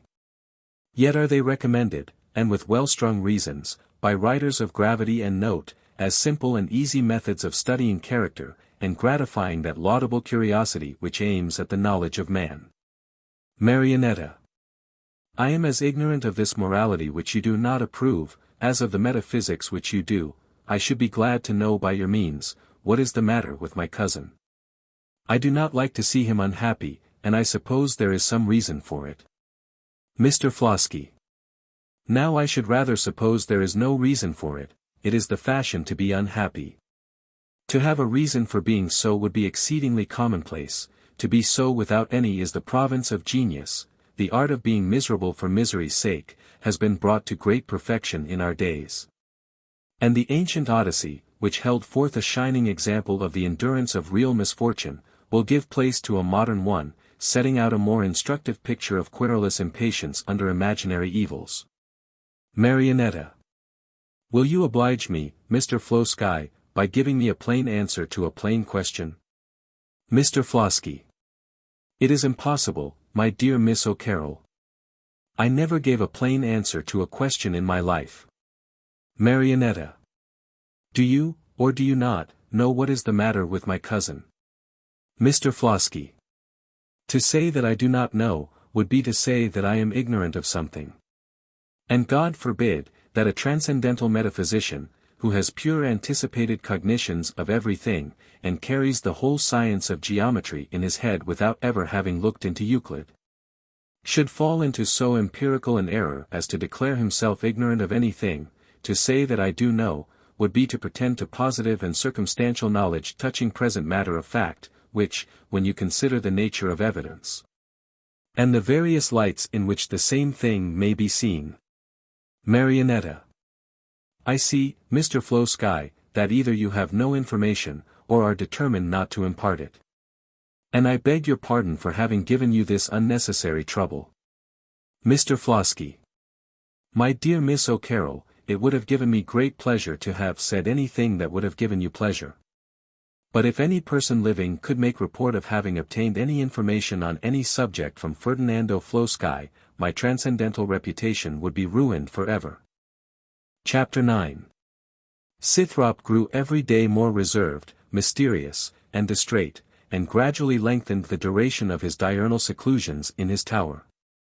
Marionetta thought she perceived in all this very manifest symptoms of a warm love cooling. It was seldom that she found herself alone with him in the morning, and, on these occasions, if she was silent in the hope of his speaking first, not a syllable would he utter. If she spoke to him indirectly, he assented monosyllabically. If she questioned him, his answers were brief, constrained, and evasive. Still, though her spirits were depressed, her playfulness had not so totally forsaken her, but that it illuminated at intervals the gloom of Nightmare Abbey. And if, on any occasion, she observed in Scythrop tokens of unextinguished or returning passion, her love of tormenting her lover immediately got the better both of her grief and her sympathy, though not of her curiosity, which Scythrop seemed determined not to satisfy. This playfulness, however, was in a great measure artificial, and usually vanished with the irritable Strephon, to whose annoyance it had been exerted. The genius loci, the tutela of Nightmare Abbey, the spirit of black melancholy, began to set his seal on her pearlescent countenance. Scythrop perceived the change, found his tender sympathies awakened, and did his utmost to comfort the afflicted damsel. Assuring her that his seeming inattention had only proceeded from his being involved in a profound meditation on a very hopeful scheme for the regeneration of human society. Marionetta called him ungrateful, cruel, cold-hearted, and accompanied her reproaches with many sobs and tears. Poor Scythrop growing every moment more soft and submissive, till, at length, he threw himself at her feet, and declared that no competition of beauty, however dazzling, genius, however transcendent, talents, however cultivated, or philosophy, however enlightened, should ever make him renounce his divine Marionetta. Competition, thought Marionetta, and suddenly, with an air of the most freezing indifference, she said, "You are perfectly at liberty, sir, to do as you please. I beg you will follow your own plans, without any reference to me." Scythrop was confounded. What was become of all her passion and her tears? Still kneeling, he kissed her hand with rueful timidity, and said, in most pathetic accents, "Do you not love me, Marionetta?" "No," said Marionetta, with a look of cold composure. "No." Scythrop still looked up incredulously. "No, I tell you." "Oh. Very well, madam," said Scythrop, rising, "if that is the case, there are those in the world." "To be sure there are, sir. And do you suppose I do not see through your designs, you ungenerous monster?" "My designs?" "Marionetta." "Yes, your designs, Scythrop. You have come here to cast me off, and artfully contrive that it should appear to be my doing, and not yours, thinking to quiet your tender conscience with this pitiful stratagem. But do not suppose that you are of so much consequence to me, do not suppose it, you are of no consequence to me at all, none at all, therefore, leave me, I renounce you, leave me. Why do you not leave me?" Scythrop endeavored to remonstrate, but without success. She reiterated her injunctions to him to leave her, till, in the simplicity of his spirit, he was preparing to comply. When he had nearly reached the door, Marionetta said, "Farewell." Scythrop looked back. "Farewell, Scythrop," she repeated, "you will never see me again." "Never see you again, Marionetta?" "I shall go from hence tomorrow, perhaps today. And before we meet again, one of us will be married, and we might as well be dead, you know, Scythrop." The sudden change of her voice in the last few words, and the burst of tears that accompanied them, acted like electricity on the tender-hearted youth. And, in another instant, a complete reconciliation was accomplished without the intervention of words. There are, indeed, some learned casuists, who maintain that love has no language, and that all the misunderstandings and dissensions of lovers arise from the fatal habit of employing words on a subject to which words are inapplicable.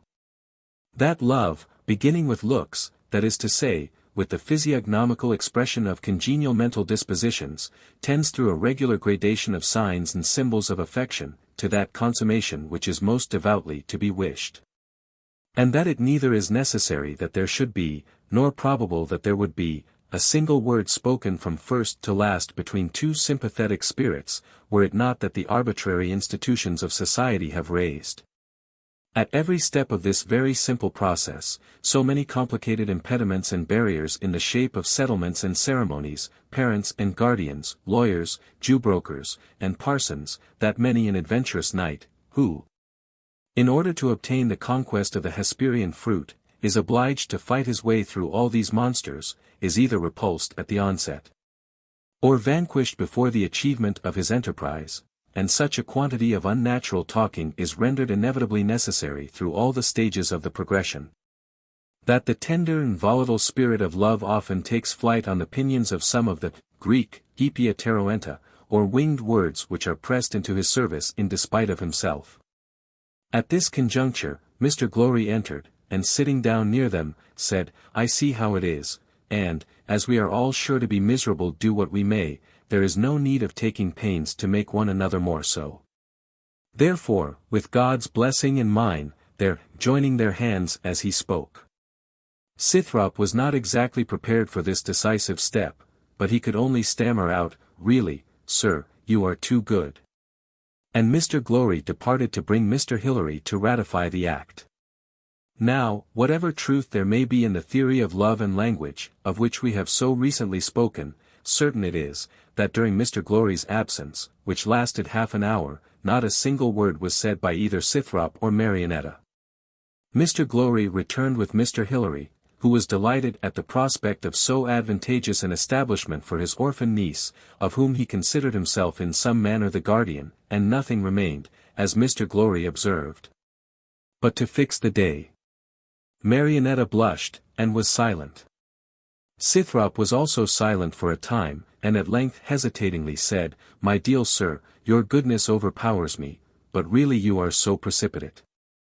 Now, this remark, if the young lady had made it, would, whether she thought it or not, for sincerity is a thing of no account on these occasions, nor indeed on any other, according to Mr. Flosky, this remark, if the young lady had made it, would have been perfectly comme il faut.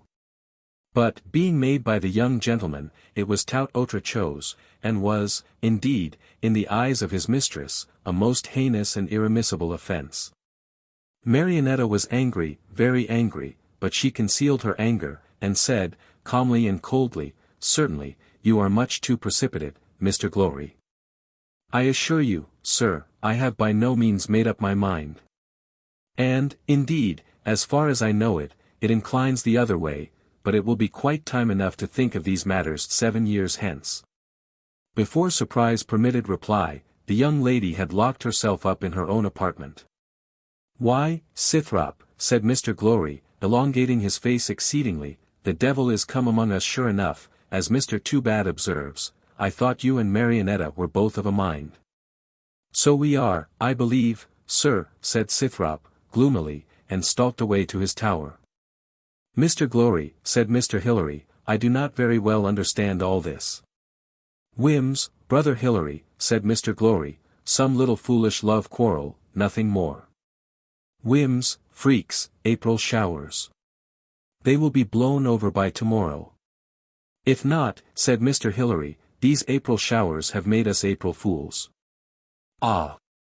said Mr. Glowry, "you are a happy man, and in all your afflictions you can console yourself with a joke, let it be ever so bad, provided you crack it yourself. I should be very happy to laugh with you, if it would give you any satisfaction. But, really, at present, my heart is so sad, that I find it impossible to levy a contribution on my muscles." Chapter 10. On the evening on which Mr. Asterias had caught a glimpse of a female figure on the seashore, which he had translated into the visual sign of his interior cognition of a mermaid, Scythrop, retiring to his tower, found his study preoccupied. A stranger, muffled in a cloak, was sitting at his table. Scythrop paused in surprise. The stranger rose at his entrance, and looked at him intently a few minutes, in silence. The eyes of the stranger alone were visible. All the rest of the figure was muffled and mantled in the folds of a black cloak, which was raised, by the right hand, to the level of the eyes. This scrutiny being completed, the stranger, dropping the cloak, said, "I see, by your physiognomy, that you may be trusted." And revealed to the astonished Scythrop a female form and countenance of dazzling grace and beauty, with long flowing hair of raven blackness, and large black eyes of almost oppressive brilliancy, which strikingly contrasted with a complexion of snowy whiteness. Her dress was extremely elegant, but had an appearance of foreign fashion, as if both the lady and her mantua maker were of a far country. "I guess 'twas frightful there to see a lady so richly clad as she. Beautiful exceedingly. For, if it be terrible to one young lady to find another under a tree at midnight, it must, a fortiori, be much more terrible to a young gentleman to find a young lady in his study at that hour." If the logical consecutiveness of this conclusion be not manifest to my readers, I am sorry for their dullness, and must refer them, for more ample elucidation, to a treatise which Mr. Flosky intends to write, on the categories of relation, which comprehend substance and accident, cause and effect, action and reaction. Scythrop, therefore, either was or ought to have been frightened. At all events, he was astonished. An astonishment, though not in itself fear, is nevertheless a good stage towards it, and is, indeed, as it were, the halfway house between respect and terror, according to Mr. Burke's graduated scale of the sublime. 7. You are surprised, said the lady, yet why should you be surprised? If you had met me in a drawing-room, and I had been introduced to you by an old woman, it would have been a matter of course, can the division of 2 or 3 walls, and the absence of an unimportant personage, make the same object essentially different in the perception of a philosopher? Certainly not, said Scythrop. But when any class of objects has habitually presented itself to our perceptions in invariable conjunction with particular relations, then, on the sudden appearance of one object of the class divested of those accompaniments, the essential difference of the relation is, by an involuntary process, transferred to the object itself, which thus offers itself to our perceptions with all the strangeness of novelty. You are a philosopher, said the lady, and a lover of liberty. You are the author of a treatise, called Philosophical Gas, or, A Project for a General Illumination of the Human Mind. I am, said Scythrop, delighted at this first blossom of his renown. I am a stranger in this country, said the lady. I have been but a few days in it, yet I find myself immediately under the necessity of seeking refuge from an atrocious persecution. I had no friend to whom I could apply. And, in the midst of my difficulties, accident threw your pamphlet in my way. I saw that I had, at least, one kindred mind in this nation, and determined to apply to you. And what would you have me do? Said Scythrop, more and more amazed, and not a little perplexed. I would have you, said the young lady, assist me in finding some place of retreat, where I can remain concealed from the indefatigable search that is being made for me. I have been so nearly caught once or twice already, that I cannot confide any longer in my own ingenuity. Doubtless, thought Scythrop, this is one of my golden candlesticks. I have constructed, said he, in this tower, an entrance to a small suite of unknown apartments in the main building, which I defy any creature living to detect. If you would like to remain there a day or 2, till I can find you a more suitable concealment, you may rely on the honor of a transcendental eleutherarch. I rely on myself, said the lady. I act as I please, go where I please, and let the world say what it will. I am rich enough to set it at defiance. It is the tyrant of the poor and the feeble, but the slave of those who are above the reach of its injury. Scythrop ventured to inquire the name of his fair protégé. What is a name, said the lady, any name will serve the purpose of distinction. Call me Stella. I see by your looks, she added, that you think all this very strange. When you know me better, your surprise will cease. I submit not to be an accomplice in my sex's slavery. I am, like yourself, a lover of freedom, and I carry my theory into practice. They alone are subject to blind authority who have no reliance on their own strength. Stella took possession of the recondite apartments. Scythrop intended to find her another asylum. But from day to day he postponed his intention, and by degrees forgot it. The young lady reminded him of it from day to day, till she also forgot it. Scythrop was anxious to learn her history. But she would add nothing to what she had already communicated, that she was shunning an atrocious persecution. Scythrop thought of Lord C and the Alien Act, and said, as you will not tell your name, I suppose it is in the green bag. Stella, not understanding what he meant, was silent, and Scythrop, translating silence into acquiescence, concluded that he was sheltering an illuminee whom Lord S. suspected of an intention to take the tower, and set fire to the bank, exploits, at least, as likely to be accomplished by the hands and eyes of a young beauty, as by a drunken cobbler and doctor, armed with a pamphlet and an old stocking. Stella, in her conversations with Scythrop, displayed a highly cultivated and energetic mind, full of impassioned schemes of liberty, and impatience of masculine usurpation. She had a lively sense of all the oppressions that are done under the sun. And the vivid pictures which her imagination presented to her of the numberless scenes of injustice and misery which are being acted at every moment in every part of the inhabited world, gave an habitual seriousness to her physiognomy that made it seem as if a smile had never once hovered on her lips. She was intimately conversant with the German language and literature. And Scythrop listened with delight to her repetitions of her favorite passages from Schiller and Goethe, and to her encomiums on the sublime Spartacus Weishaupt, the immortal founder of the sect of the Illuminati. Scythrop found that his soul had a greater capacity of love than the image of Marionetta had filled. The form of Stella took possession of every vacant corner of the cavity, and by degrees displaced that of Marionetta from many of the outworks of the citadel, though the latter still held possession of the keep. He judged, from his new friend calling herself Stella, that, if it were not her real name, she was an admirer of the principles of the German play from which she had taken it, and took an opportunity of leading the conversation to that subject. But to his great surprise, the lady spoke very ardently of the singleness and exclusiveness of love, and declared that the reign of affection was one and indivisible, that it might be transferred, but could not be participated. "If I ever love," said she, "I shall do so without limit or restriction. I shall hold all difficulties light, all sacrifices cheap, all obstacles gossamer. But for love so total, I shall claim a return as absolute. I will have no rival, whether more or less favored will be of little moment. I will be neither first nor second, I will be alone. The heart which I shall possess I will possess entirely, or entirely renounce." Scythrop did not dare to mention the name of Marionetta. He trembled lest some unlucky accident should reveal it to Stella, though he scarcely knew what result to wish or anticipate, and lived in the double fever of a perpetual dilemma. He could not dissemble to himself that he was in love, at the same time, with two damsels of minds and habits as remote as the antipodes. The scale of predilection always inclined to the fair one who happened to be present. But the absent was never effectually outweighed, though the degrees of exaltation and depression varied according to accidental variations in the outward and visible signs of the inward and spiritual graces of his respective charmers.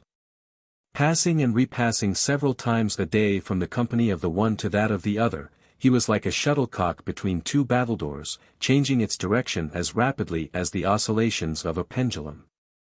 Receiving many a hard knock on the cork of a sensitive heart, and flying from point to point on the feathers of a supersublimated head. This was an awful state of things. He had now as much mystery about him as any romantic transcendentalist or transcendental romancer could desire.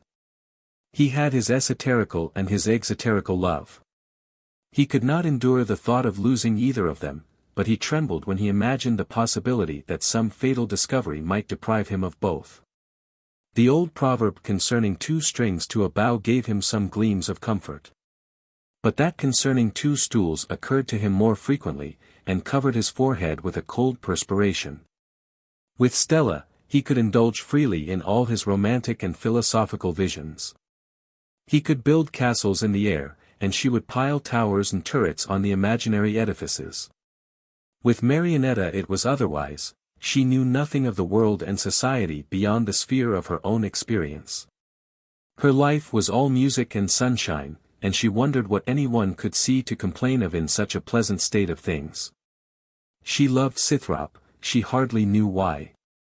Indeed, she was not always sure that she loved him at all. She felt her fondness increase or diminish in an inverse ratio to his. When she had maneuvered him into a fever of passionate love, she often felt and always assumed indifference, if she found that her coldness was contagious, and that Scythrop either was, or pretended to be, as indifferent as herself. She would become doubly kind, and raise him again to that elevation from which she had previously thrown him down. Thus, when his love was flowing, hers was ebbing, when his was ebbing, hers was flowing. Now and then there were moments of level tide, when reciprocal affection seemed to promise imperturbable harmony. But Scythrop could scarcely resign his spirit to the pleasing illusion, before the pinnace of the lover's affections was caught in some eddy of the lady's caprice, and he was whirled away from the shore of his hopes, without rudder or compass, into an ocean of mists and storms. It resulted, from this system of conduct, that all that passed between Scythrop and Marionetta, consisted in making and unmaking love.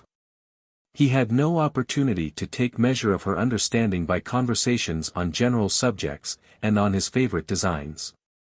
And, being left in this respect to the exercise of indefinite conjecture, he took it for granted, as most lovers would do in similar circumstances, that she had great natural talents, which she wasted at present on trifles, but coquetry would end with marriage, and leave room for philosophy to exert its influence on her mind. Stella had no coquetry, no disguise, she was an enthusiast in subjects of general interest, and her conduct to Scythrop was always uniform, or rather showed a regular progression of partiality which seemed fast ripening into love. Chapter 11. Scythrop, attending one day the summons to dinner, found in the drawing-room his friend Mr. Cypress the poet, whom he had known at college, and who was a great favourite of Mr. Glowry. Mr. Cypress said, he was on the point of leaving England, but could not think of doing so without a farewell look at Nightmare Abbey in his respected friends, the moody Mr. Glowry and the mysterious Mr. Scythrop, the sublime Mr. Flowsky and the pathetic Mr. Listless. To all of whom, and the morbid hospitality of the melancholy dwelling in which they were then assembled, he assured them he should always look back with as much affection as his lacerated spirit could feel for anything. The sympathetic condolence of their respective replies was cut short by Raven's announcement of dinner on table. The conversation that took place when the wine was in circulation, and the ladies were withdrawn, we shall report with our usual scrupulous fidelity. Mr. Glowry. You are leaving England, Mr. Cypress. There is a delightful melancholy in saying farewell to an old acquaintance, when the chances are 20 to 1 against ever meeting again. A smiling bumper to a sad parting, and let us all be unhappy together. Mr. Cypress, filling a bumper. This is the only social habit that the disappointed spirit never unlearns. The Reverend Mr. Larynx, filling. It is the only piece of academical learning that the finished educatee retains. Mr. Flosky, filling. It is the only objective fact which the skeptic can realize. Scythrop, filling. It is the only styptic for a bleeding heart. The Honourable Mr. Listless, filling. It is the only trouble that is very well worth taking. Mr. Asterias, filling. It is the only key of conversational truth. Mr. Toobad, filling. It is the only antidote to the great wrath of the devil. Mr. Hilary, filling. It is the only symbol of perfect life. The inscription hic non bibiter will suit nothing but a tombstone. Mr. Glowry. You will see many fine old ruins, Mr. Cypress. Crumbling pillars, and mossy walls, many a one-legged Venus and headless Minerva, many a Neptune buried in sand, many a Jupiter turned topsy-turvy, many a perforated Bacchus doing duty as a water-pipe, many reminiscences of the ancient world, which I hope was better worth living in than the modern.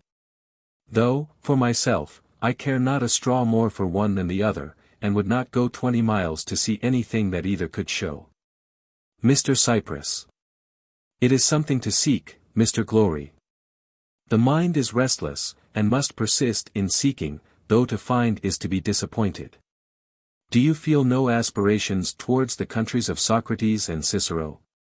No wish to wander among the venerable remains of the greatness that has passed forever? Mr. Glowry. Not a grain. Scythrop.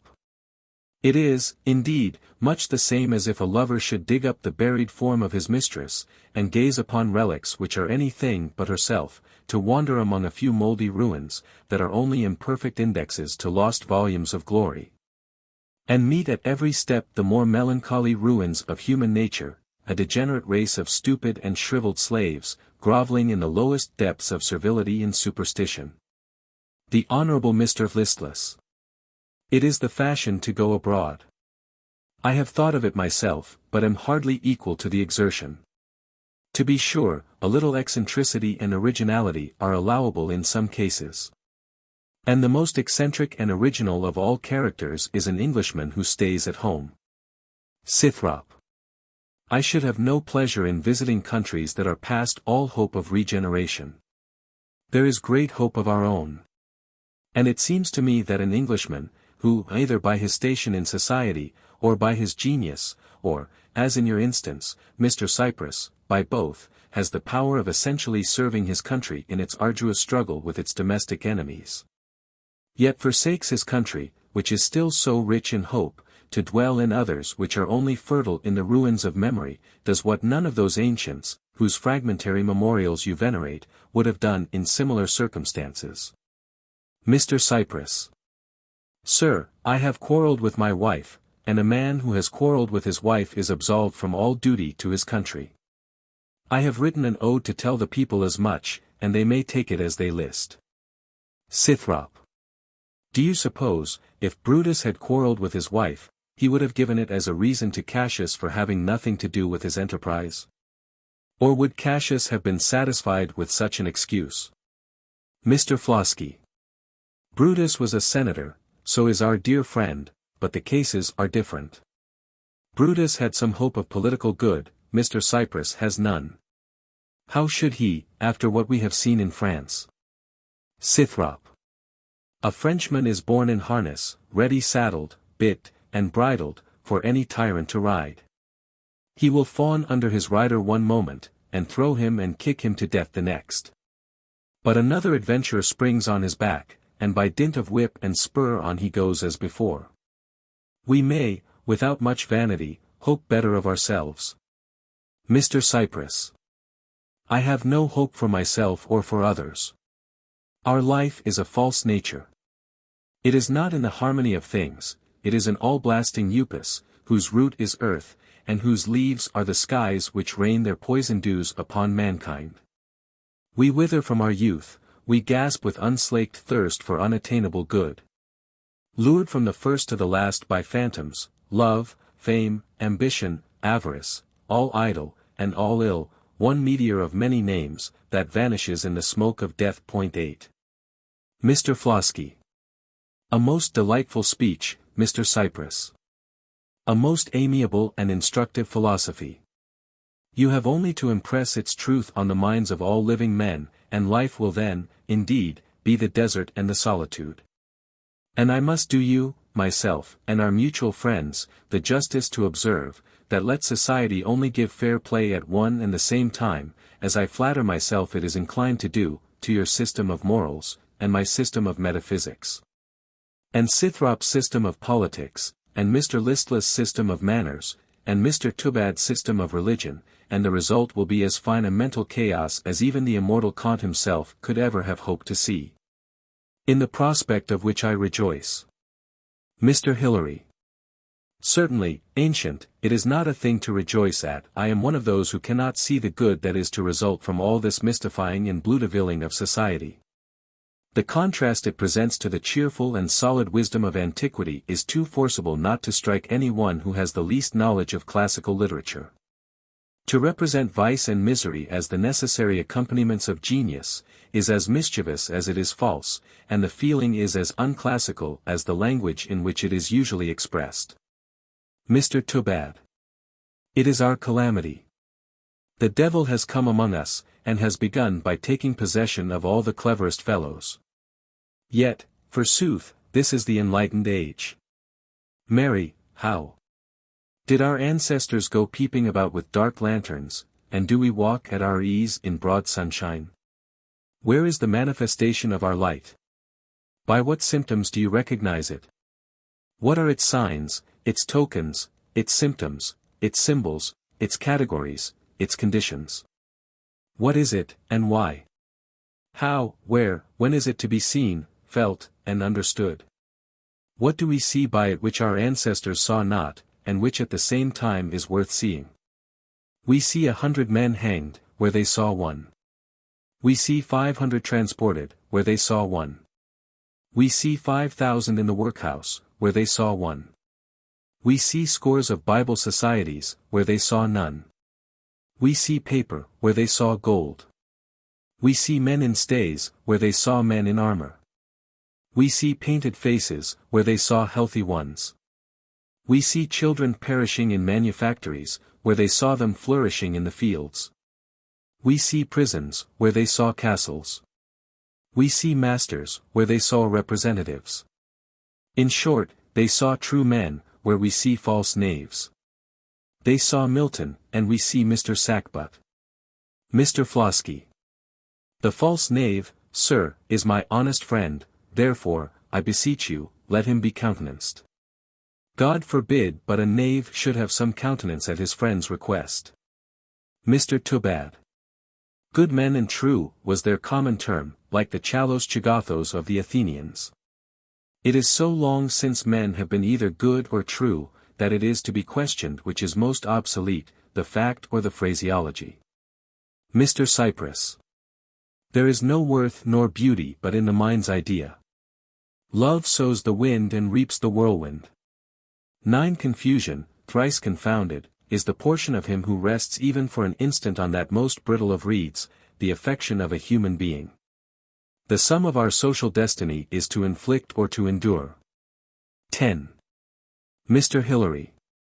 Rather to bear and forbear, Mr. Cypress, a maxim which you perhaps despise. Ideal beauty is not the mind's creation, it is real beauty, refined and purified in the mind's alembic, from the alloy which always more or less accompanies it in our mixed and imperfect nature. But still the gold exists in a very ample degree. To expect too much is a disease in the expectant, for which human nature is not responsible, and, in the common name of humanity, I protest against these false and mischievous ravings. To rail against humanity for not being abstract perfection, and against human love for not realizing all the splendid visions of the poets of chivalry, is to rail at the summer for not being all sunshine. And at the rose for not being always in bloom. Mr. Cypress. Human love. Love is not an inhabitant of the earth.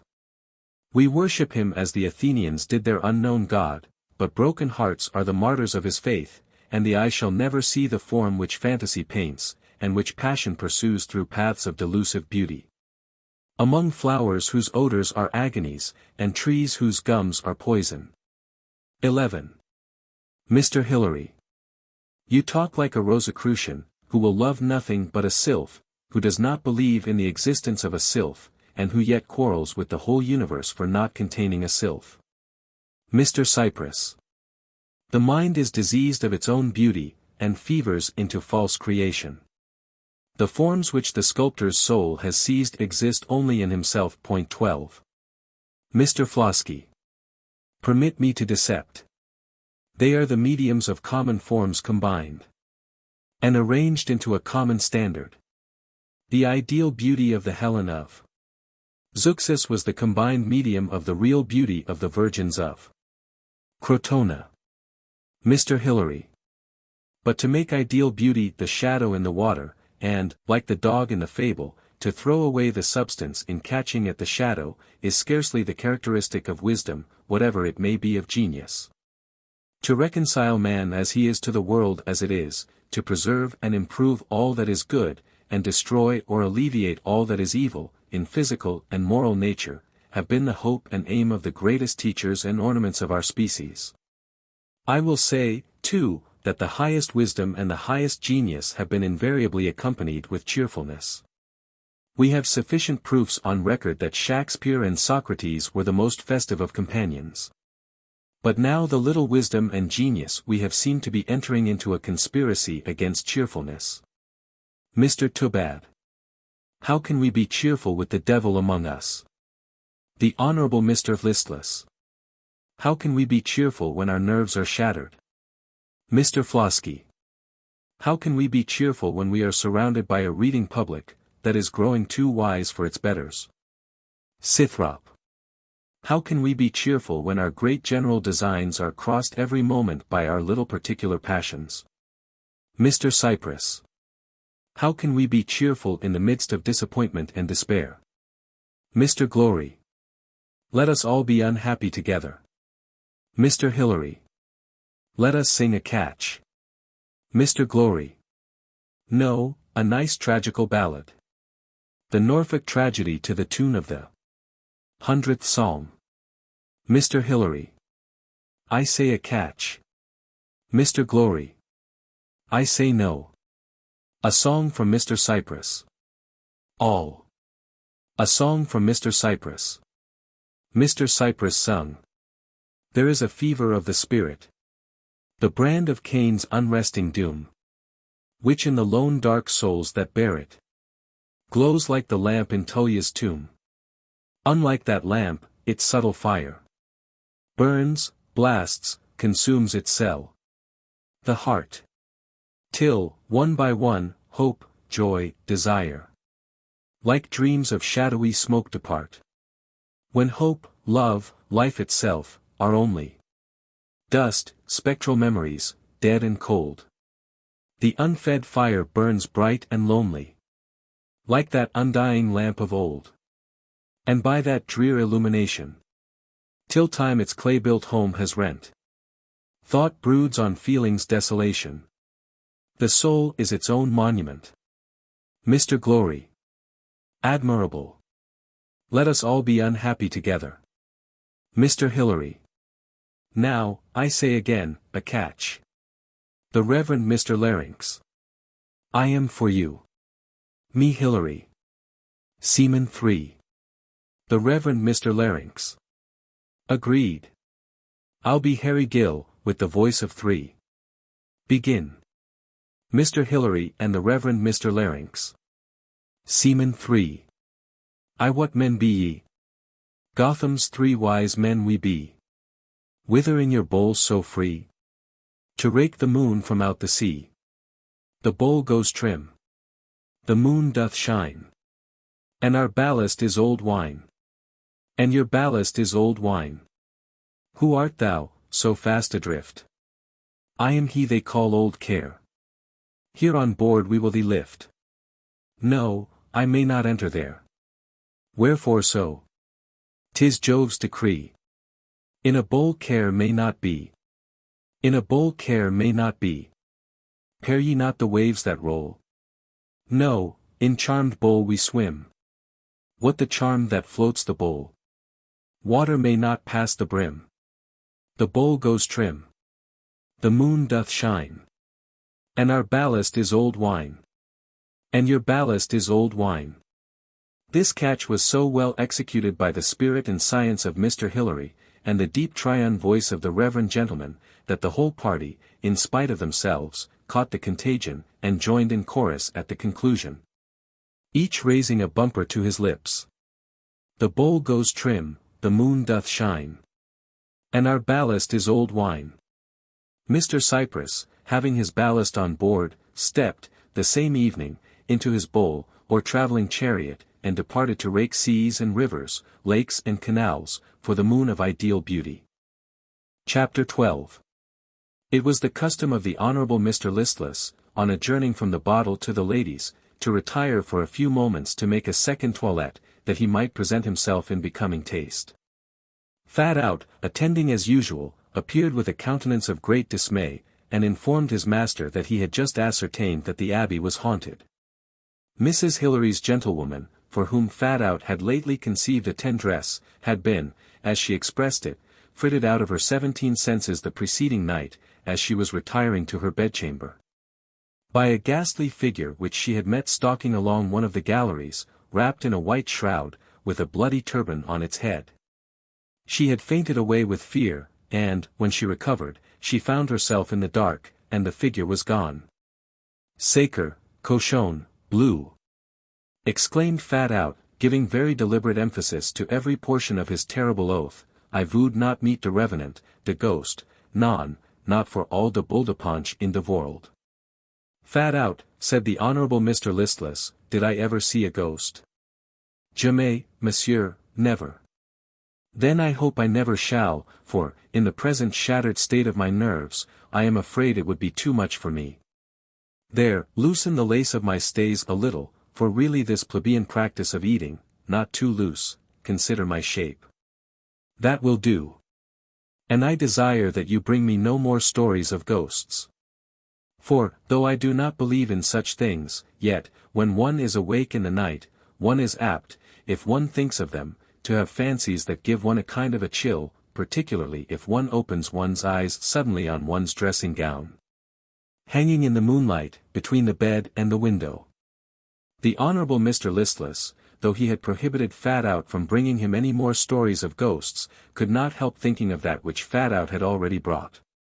And, as it was uppermost in his mind, when he descended to the tea and coffee cups, and the rest of the company in the library, he almost involuntarily asked Mr. Flosky, whom he looked up to as a most oraculous personage, Whether any story of any ghost that had ever appeared to any one, was entitled to any degree of belief? Mr. Flosky. By far the greater number, to a very great degree. The Honorable Mr. Listless. Really, that is very alarming. Mr. Flosky. Sunt Gemino somni porto. There are two gates through which ghosts find their way to the upper air, fraud and self-delusion. In the latter case, a ghost is a deceptio visus, an ocular spectrum, an idea with the force of a sensation. I have seen many ghosts myself. I dare say there are few in this company who have not seen a ghost. The Honorable Mr. Listless. I am happy to say, I never have, for one. The Reverend Mr. Larynx. We have such high authority for ghosts, that it is rank skepticism to disbelieve them. Job saw a ghost, which came for the express purpose of asking a question, and did not wait for an answer. The Honorable Mr. Listless. Because Job was too frightened to give one. The Reverend Mr. Larynx. Spectres appeared to the Egyptians during the darkness with which Moses covered Egypt. The Witch of Endor raised the ghost of Samuel. Moses and Elias appeared on Mount Tabor. An evil spirit was sent into the army of Sennacherib, and exterminated it in a single night. Mr. Toobad. Saying, the devil is come among you, having great wrath. Mr. Flosky. Saint Macarius interrogated a skull, which was found in the desert, and made it relate, in presence of several witnesses, what was going forward in hell. Saint Martin of Tours, being jealous of a pretended martyr, who was the rival saint of his neighborhood, called up his ghost, and made him confess that he was damned. Saint Germain, being on his travels, turned out of an inn a large party of ghosts, who had every night taken possession of the table d'hôte and consumed a copious supper. Mr. Hilary. Jolly ghosts, and no doubt all friars.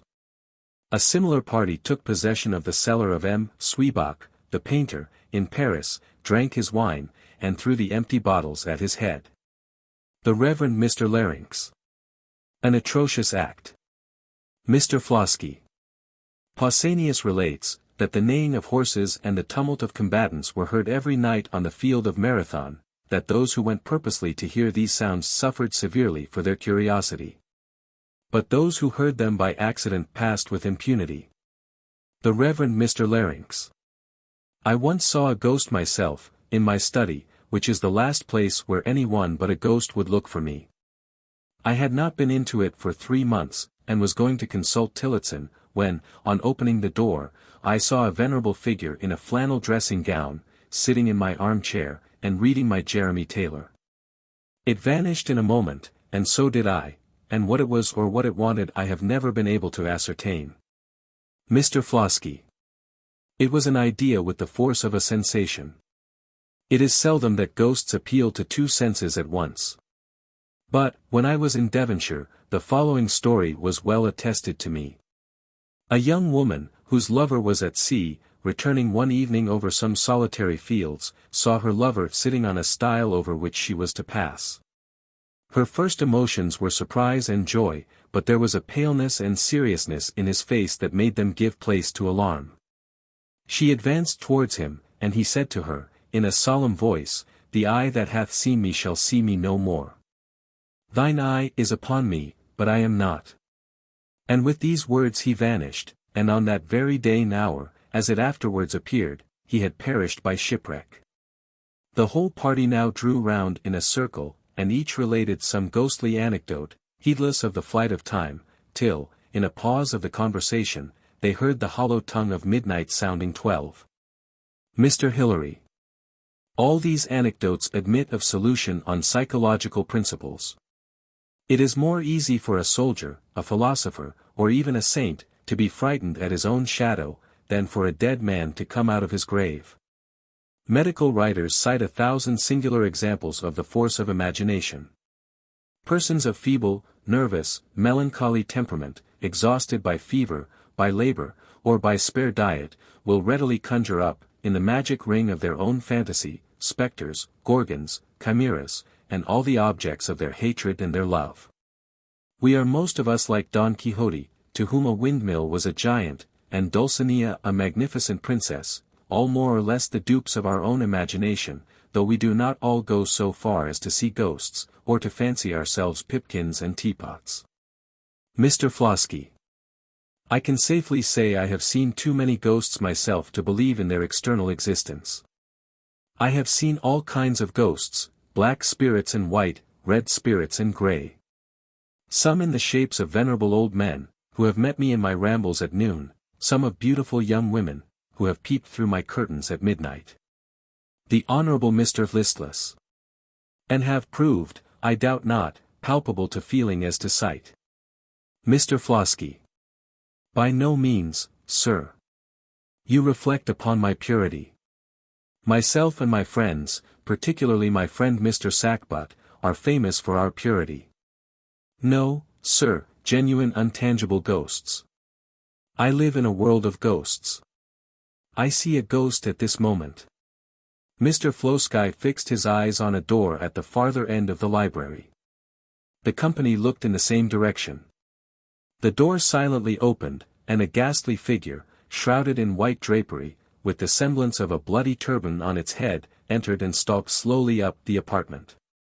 Mr. Flosky, familiar as he was with ghosts, was not prepared for this apparition, and made the best of his way out at the opposite door.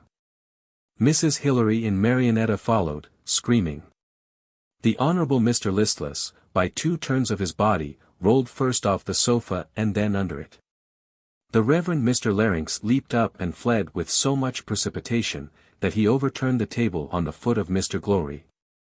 Mr. Glowry roared with pain high the ear of Mr. Toobad.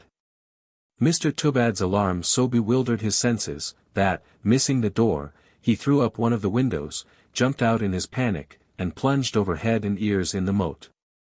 Mr. Asterias and his son, who were on the watch for their mermaid, were attracted by the splashing, threw a net over him, and dragged him to land. Scythrop and Mr. Hilary meanwhile had hastened to his assistance, and, on arriving at the edge of the moat, followed by several servants with ropes and torches, found Mr. Asterias and Aquarius busy in endeavouring to extricate Mr. Toobad from the net, who was entangled in the meshes, and floundering with rage. Scythrop was lost in amazement, but Mr. Hilary saw, at one view, all the circumstances of the adventure, and burst into an immoderate fit of laughter, on recovering from which, he said to Mr. Asterias, "You have caught an odd fish, indeed." Mr. Toobad was highly exasperated at this unseasonable pleasantry, but Mr. Hilary softened his anger, by producing a knife, and cutting the Gordian knot of his reticular envelopment. "You see," said Mr. Toobad, "you see, gentlemen, in my unfortunate person proof upon proof of the present dominion of the devil in the affairs of this world. And I have no doubt but that the apparition of this night was Apollyon himself in disguise, sent for the express purpose of terrifying me into this complication of misadventures. The devil is come among you, having great wrath, because he knoweth that he hath but a short time." Chapter 13.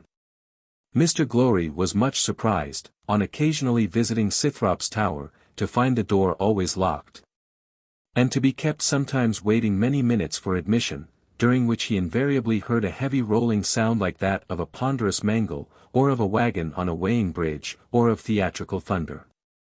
He took little notice of this for some time. At length his curiosity was excited, and, one day, instead of knocking at the door, as usual, the instant he reached it, he applied his ear to the keyhole, and like Bottom, in the Midsummer Night's Dream, spied a voice, which he guessed to be of the feminine gender, and knew to be not Scythrop's, whose deeper tones he distinguished at intervals. Having attempted in vain to catch a syllable of the discourse, he knocked violently at the door, and roared for immediate admission. The voices ceased, the accustomed rolling sound was heard, the door opened, and Scythrop was discovered alone.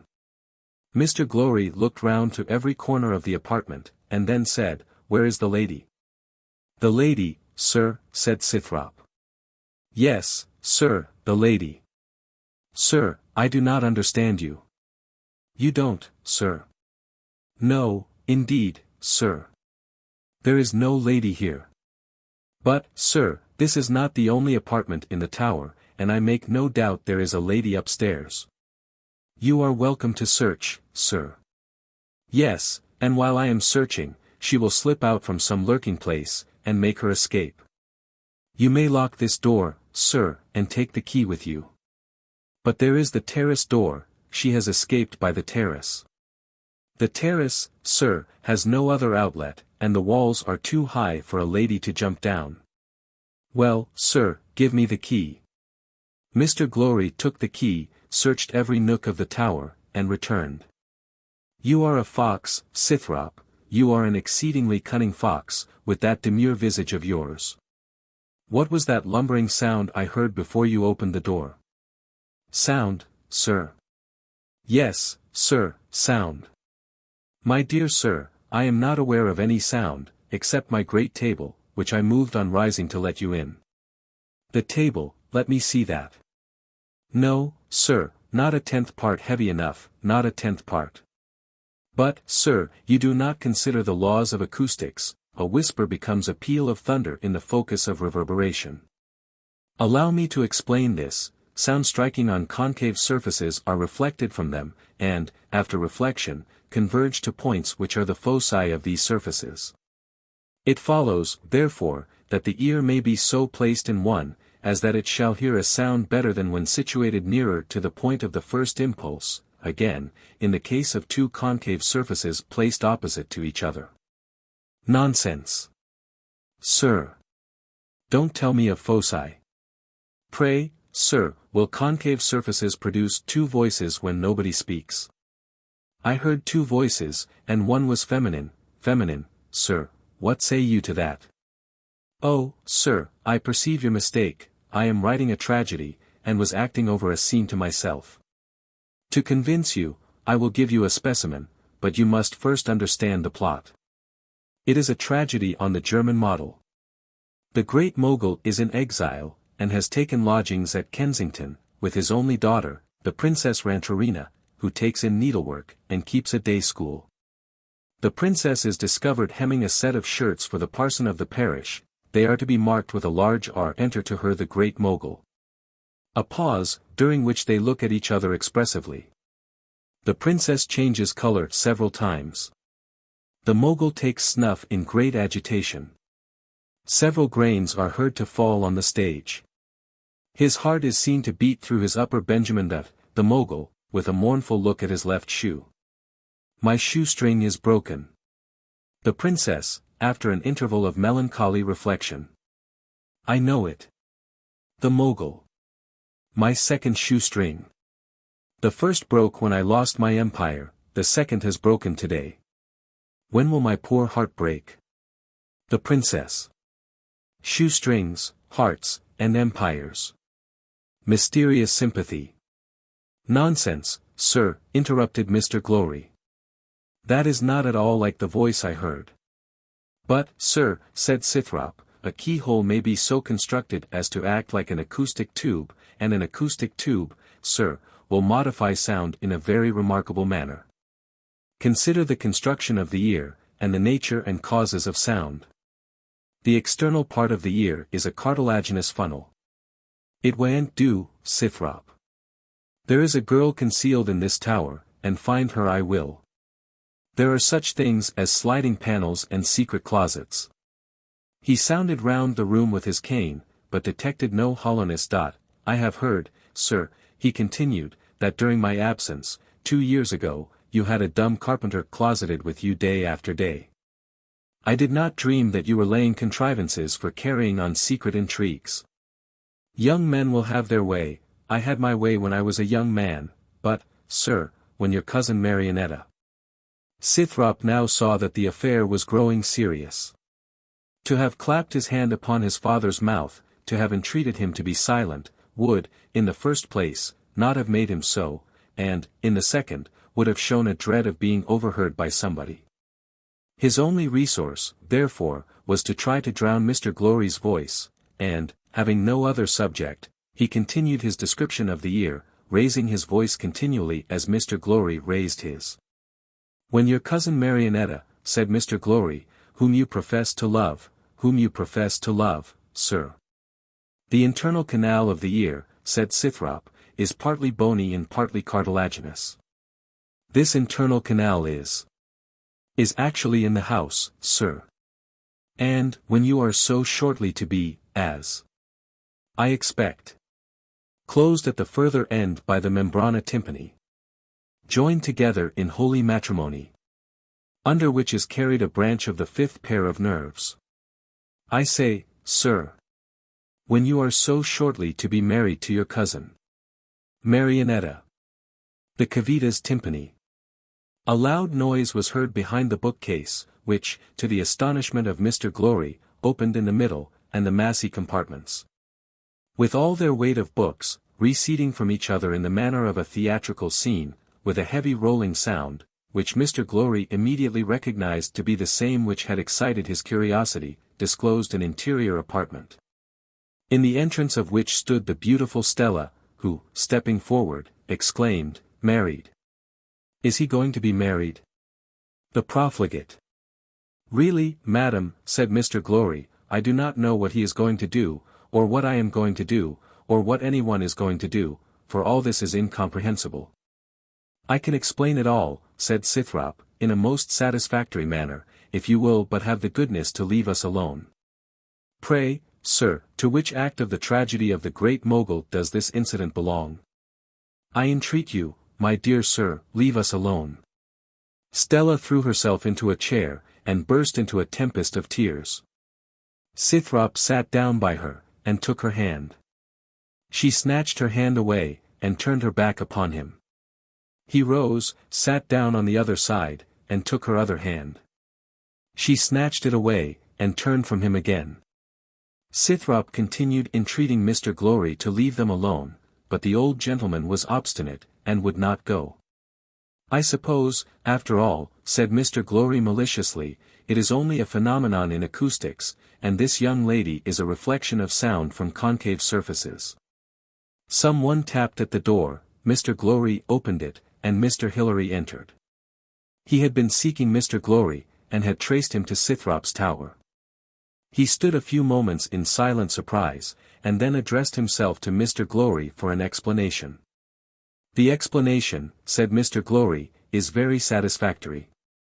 The Great Mogul has taken lodgings at Kensington, and the external part of the ear is a cartilaginous funnel." "Mr. Glowry, that is no explanation." "Mr. Hilary, it is all I know about the matter." "Sir, this pleasantry is very unseasonable.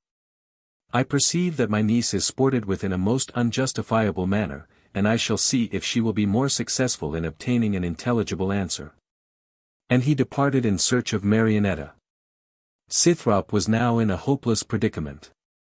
Mr. Hilary made a hue and cry in the abbey, and summoned his wife and Marionetta to Scythrop's apartment. The ladies, not knowing what was the matter, hastened in great consternation. Mr. Toobad saw them sweeping along the corridor, and judging from their manner that the devil had manifested his wrath in some new shape, followed from pure curiosity. Scythrop meanwhile vainly endeavoured to get rid of Mr. Glowry and to pacify Stella. The latter attempted to escape from the tower, declaring she would leave the abbey immediately, and he should never see her or hear of her more. Scythrop held her hand and detained her by force, till Mr. Hilary reappeared with Mrs. Hilary in Marionetta. Marionetta, seeing Scythrop grasping the hand of a strange beauty, fainted away in the arms of her aunt. Scythrop flew to her assistance. And Stella with redoubled anger sprang towards the door, but was intercepted in her intended flight by being caught in the arms of Mr. Toobad, who exclaimed, "Celinda!" "Papa," said the young lady disconsolately. "The devil is come among you," said Mr. Toobad. "How came my daughter here?" "Your daughter," exclaimed Mr. Glowry. "Your daughter," exclaimed Scythrop, and Mr. and Mrs. Hilary. "Yes," said Mr. Toobad, "my daughter Celinda." Marionetta opened her eyes and fixed them on Celinda. Celinda in return fixed hers on Marionetta. They were at remote points of the apartment. Scythrop was equidistant from both of them, central and motionless, like Mahomet's coffin. "Mr. Glowry," said Mr. Toobad, "can you tell by what means my daughter came here?" "I know no more," said Mr. Glowry, "than the Great Mogul." Mr. Scythrop, said Mr. Toobad, how came my daughter here? I did not know, sir, that the lady was your daughter. But how came she here? By spontaneous locomotion, said Scythrop, sullenly. Celinda, said Mr. Toobad, what does all this mean? I really do not know, sir. This is most unaccountable. When I told you in London that I had chosen a husband for you, you thought proper to run away from him, and now, to all appearance, you have run away to him. How, sir? Was that your choice? Precisely. And if he is yours too, we shall be both of a mind, for the first time in our lives. He is not my choice, sir. This lady has a prior claim, I renounce him. And I renounce him, said Marionetta. Scythrop knew not what to do. He could not attempt to conciliate the one without irreparably offending the other. And he was so fond of both, that the idea of depriving himself for ever of the society of either was intolerable to him. He therefore retreated into his stronghold, mystery, maintained an impenetrable silence, and contented himself with stealing occasionally a deprecating glance at each of the objects of his idolatry. Mr. Toobad and Mr. Hilary, in the meantime, were each insisting on an explanation from Mr. Glowry, who they thought had been playing a double game on this occasion. Mr. Glowry was vainly endeavouring to persuade them of his innocence in the whole transaction. Mrs. Hilary was endeavouring to mediate between her husband and brother. The Honourable Mr. Listless, the Reverend Mr. Larynx, Mr. Flowsky, Mr. Asterias, and Aquarius, were attracted by the tumult to the scene of action, and were appealed to severally and conjointly by the respective disputants. Multitudinous questions, and answers en masse, composed a chivalry, to which the genius of Rossini alone could have given a suitable accompaniment, and which was only terminated by Mrs. Hilary and Mr. Toobad retreating with the captive damsels.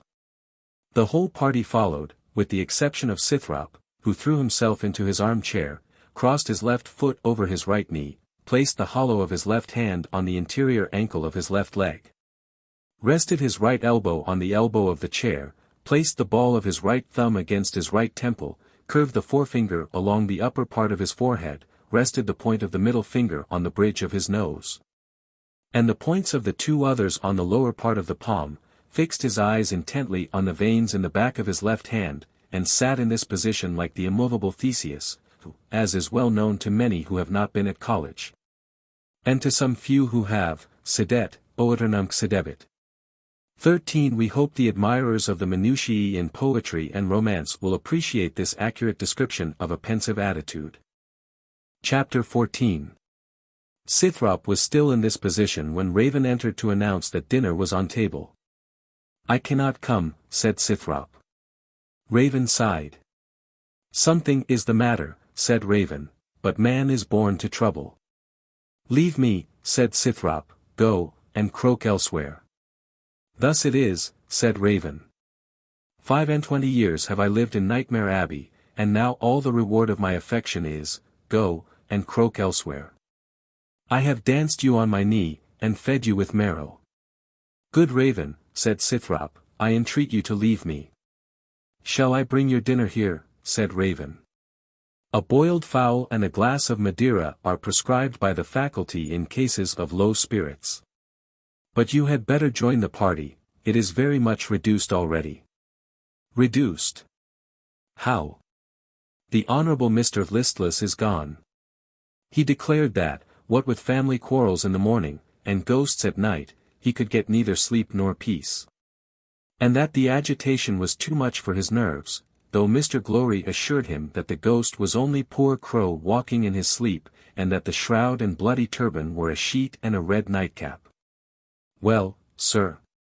The Reverend Mr. Larynx has been called off on duty, to marry or bury, I don't know which, some unfortunate person or persons, at Claydyke, but man is born to trouble. Is that all? No. Mr. Toobad is gone too, and a strange lady with him. Gone. Gone. And Mr. and Mrs. Hilary, and Miss O'Carroll, they are all gone. There is nobody left but Mr. Asterias and his son, and they are going tonight. Then I have lost them both. Won't you come to dinner? No. Shall I bring your dinner here? Yes. What will you have? A pint of port and a pistol. 14. A pistol. And a pint of port. I will make my exit like Werter. Go. Stay. Did Miss O'Carroll say anything? No. Did Miss Toobad say anything? The strange lady? No. Did either of them cry? No. What did they do? Nothing. What did Mr. Toobad say?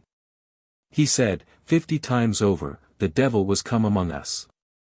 And they are gone. Yes. And the dinner is getting cold. There is a time for everything under the sun. You may as well dine first, and be miserable afterwards. True, Raven. There is something in that. I will take your advice, therefore, bring me the port and the pistol. No, the boiled fowl and Madeira. Scythrop had dined, and was sipping his Madeira alone, immersed in melancholy musing, when Mr. Glowry entered, followed by Raven, who, having placed an additional glass and set a chair for Mr. Glowry, withdrew. Mr. Glowry sat down opposite Scythrop. After a pause, during which each filled and drank in silence, Mr. Glowry said, So, sir, you have played your cards well. I proposed Miss Toobad to you, you refused her. Mr. Toobad proposed you to her, she refused you. You fell in love with Marionetta, and were going to poison yourself, because, from pure fatherly regard to your temporal interests, I withheld my consent. When, at length, I offered you my consent, you told me I was too precipitate. And, after all, I find you and Miss Toobad living together in the same tower, and behaving in every respect like two plighted lovers. Now, sir, if there be any rational solution of all this absurdity, I shall be very much obliged to you for a small glimmering of information. The solution, sir, is of little moment, but I will leave it in writing for your satisfaction. The crisis of my fate is come, the world is a stage, and my direction is exit. Do not talk so, sir, do not talk so, Scythrop. What would you have? I would have my love. And pray, sir, who is your love? Celinda, Marionetta, either, both. Both. That may do very well in a German tragedy, and the great mogul might have found it very feasible in his lodgings at Kensington, but it will not do in Lincolnshire. Will you have Miss Toobad? Yes. And renounce Marionetta? No. But you must renounce one. I cannot. And you cannot have both. What is to be done? I must shoot myself. Don't talk so, Scythrop. Be rational, my dear Scythrop. Consider, and make a cool, calm choice, and I will exert myself in your behalf. Why should I choose, sir? Both have renounced me, I have no hope of either. Tell me which you will have, and I will plead your cause irresistibly. Well, sir, I will have, no, sir, I cannot renounce either. I cannot choose either. I am doomed to be the victim of eternal disappointments, and I have no resource but a pistol. Scythrop, Scythrop, if one of them should come to you, what then? That, sir, might alter the case, but that cannot be. It can be, Scythrop, it will be, I promise you it will be. Have but a little patience, but a week's patience, and it shall be. A week, sir, is an age, but, to oblige you, as a last act of filial duty, I will live another week. It is now Thursday evening, 25 minutes past 7. At this hour and minute, on Thursday next, love and fate shall smile on me, or I will drink my last pint of port in this world. Mr. Glowry ordered his travelling chariot, and departed from the Abbey. Chapter 15. The day after Mr. Glowry's departure was one of incessant rain, and Scythrop repented of the promise he had given. The next day was one of bright sunshine. He sat on the terrace, read a tragedy of Sophocles, and was not sorry, when Raven announced dinner, to find himself alive. On the third evening, the wind blew, and the rain beat, and the owl flapped against his windows, and he put a new flint in his pistol. On the fourth day, the sun shone again. And he locked the pistol up in a drawer, where he left it undisturbed, till the morning of the eventful Thursday, when he ascended the turret with a telescope. And spied anxiously along the road that crossed the fens from Claydyke, but nothing appeared on it. He watched in this manner from 10 a.m. till Raven summoned him to dinner at 5, when he stationed Crow at the telescope, and descended to his own funeral feast. He left open the communications between the tower and turret, and called aloud at intervals to Crow, "Crow, Crow, is anything coming?" Crow answered, "The wind blows, and the windmills turn, but I see nothing coming." And, at every answer, Scythrop found the necessity of raising his spirits with a bumper.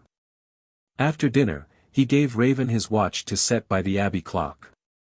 Raven brought it, Scythrop placed it on the table, and Raven departed. Scythrop called again to Crow, and Crow, who had fallen asleep, answered mechanically, "I see nothing coming." Scythrop laid his pistol between his watch and his bottle. The hour hand passed the 7. The minute hand moved on. It was within 3 minutes of the appointed time. Scythrop called again to Crow, Crow answered as before. Scythrop rang the bell, Raven appeared. "Raven," said Scythrop, "the clock is too fast." "No, indeed," said Raven, who knew nothing of Scythrop's intentions, "if anything, it is too slow." "Villain," said Scythrop, pointing the pistol at him, "it is too fast." "Yes, yes, too fast, I meant," said Raven, in manifest fear. "How much too fast?" said Scythrop. "As much as you please," said Raven. "How much, I say," said Scythrop, pointing the pistol again. "An hour, a full hour, sir," said the terrified butler. "Put back my watch," said Scythrop. Raven, with trembling hand, was putting back the watch, when the rattle of wheels was heard in the court. And Scythrop, springing down the stairs by 3 steps together, was at the door in sufficient time to have handed either of the young ladies from the carriage, if she had happened to be in it, but Mr. Glowry was alone. "I rejoice to see you," said Mr. Glowry. "I was fearful of being too late, for I waited till the last moment in the hope of accomplishing my promise, but all my endeavors have been vain, as these letters will show." Scythrop impatiently broke the seals. The contents were these. "Almost a stranger in England, I fled from parental tyranny, and the dread of an arbitrary marriage, to the protection of a stranger and a philosopher, whom I expected to find something better than, or at least something different from, the rest of his worthless species. Could I, after what has occurred, have expected nothing more from you than the commonplace impertinence of sending your father to treat with me, and with mine, for me? I should be a little moved in your favor, if I could believe you capable of carrying into effect the resolutions which your father says you have taken, in the event of my proving inflexible.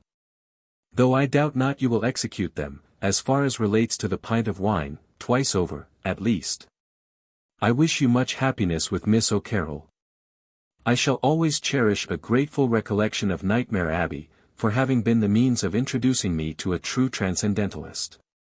And, though he is a little older than myself, which is all one in Germany, I shall very soon have the pleasure of subscribing myself. Celinda Flosky. I hope, my dear cousin, that you will not be angry with me, but that you will always think of me as a sincere friend, who will always feel interested in your welfare. I am sure you love Miss Toobad much better than me, and I wish you much happiness with her. Mr. Listless assures me that people do not kill themselves for love nowadays, though it is still the fashion to talk about it. I shall, in a very short time, change my name and situation, and shall always be happy to see you in Berkeley Square, when, to the unalterable designation of your affectionate cousin, I shall subjoin the signature of Marionetta Listless. Scythrop tore both the letters to atoms, and railed in good set terms against the fickleness of women. "Calm yourself, my dear Scythrop," said Mr. Glowry, "there are yet maidens in England." "Very true, sir," said Scythrop. "And the next time," said Mr. Glowry, "have but one string to your bow." "Very good advice, sir," said Scythrop. "And, besides," said Mr. Glowry, the fatal time is past, for it is now almost 8. Then that villain, Raven, said Scythrop, deceived me when he said that the clock was too fast. But, as you observe very justly, the time has gone by, and I have just reflected that these repeated crosses in love qualify me to take a very advanced degree in misanthropy, and there is, therefore, good hope that I may make a figure in the world. But I shall ring for the rascal Raven, and admonish him. Raven appeared. Scythrop looked at him very fiercely 2 or 3 minutes. And Raven, still remembering the pistol, stood quaking in mute apprehension, till Scythrop, pointing significantly towards the dining room, said, "Bring some Madeira."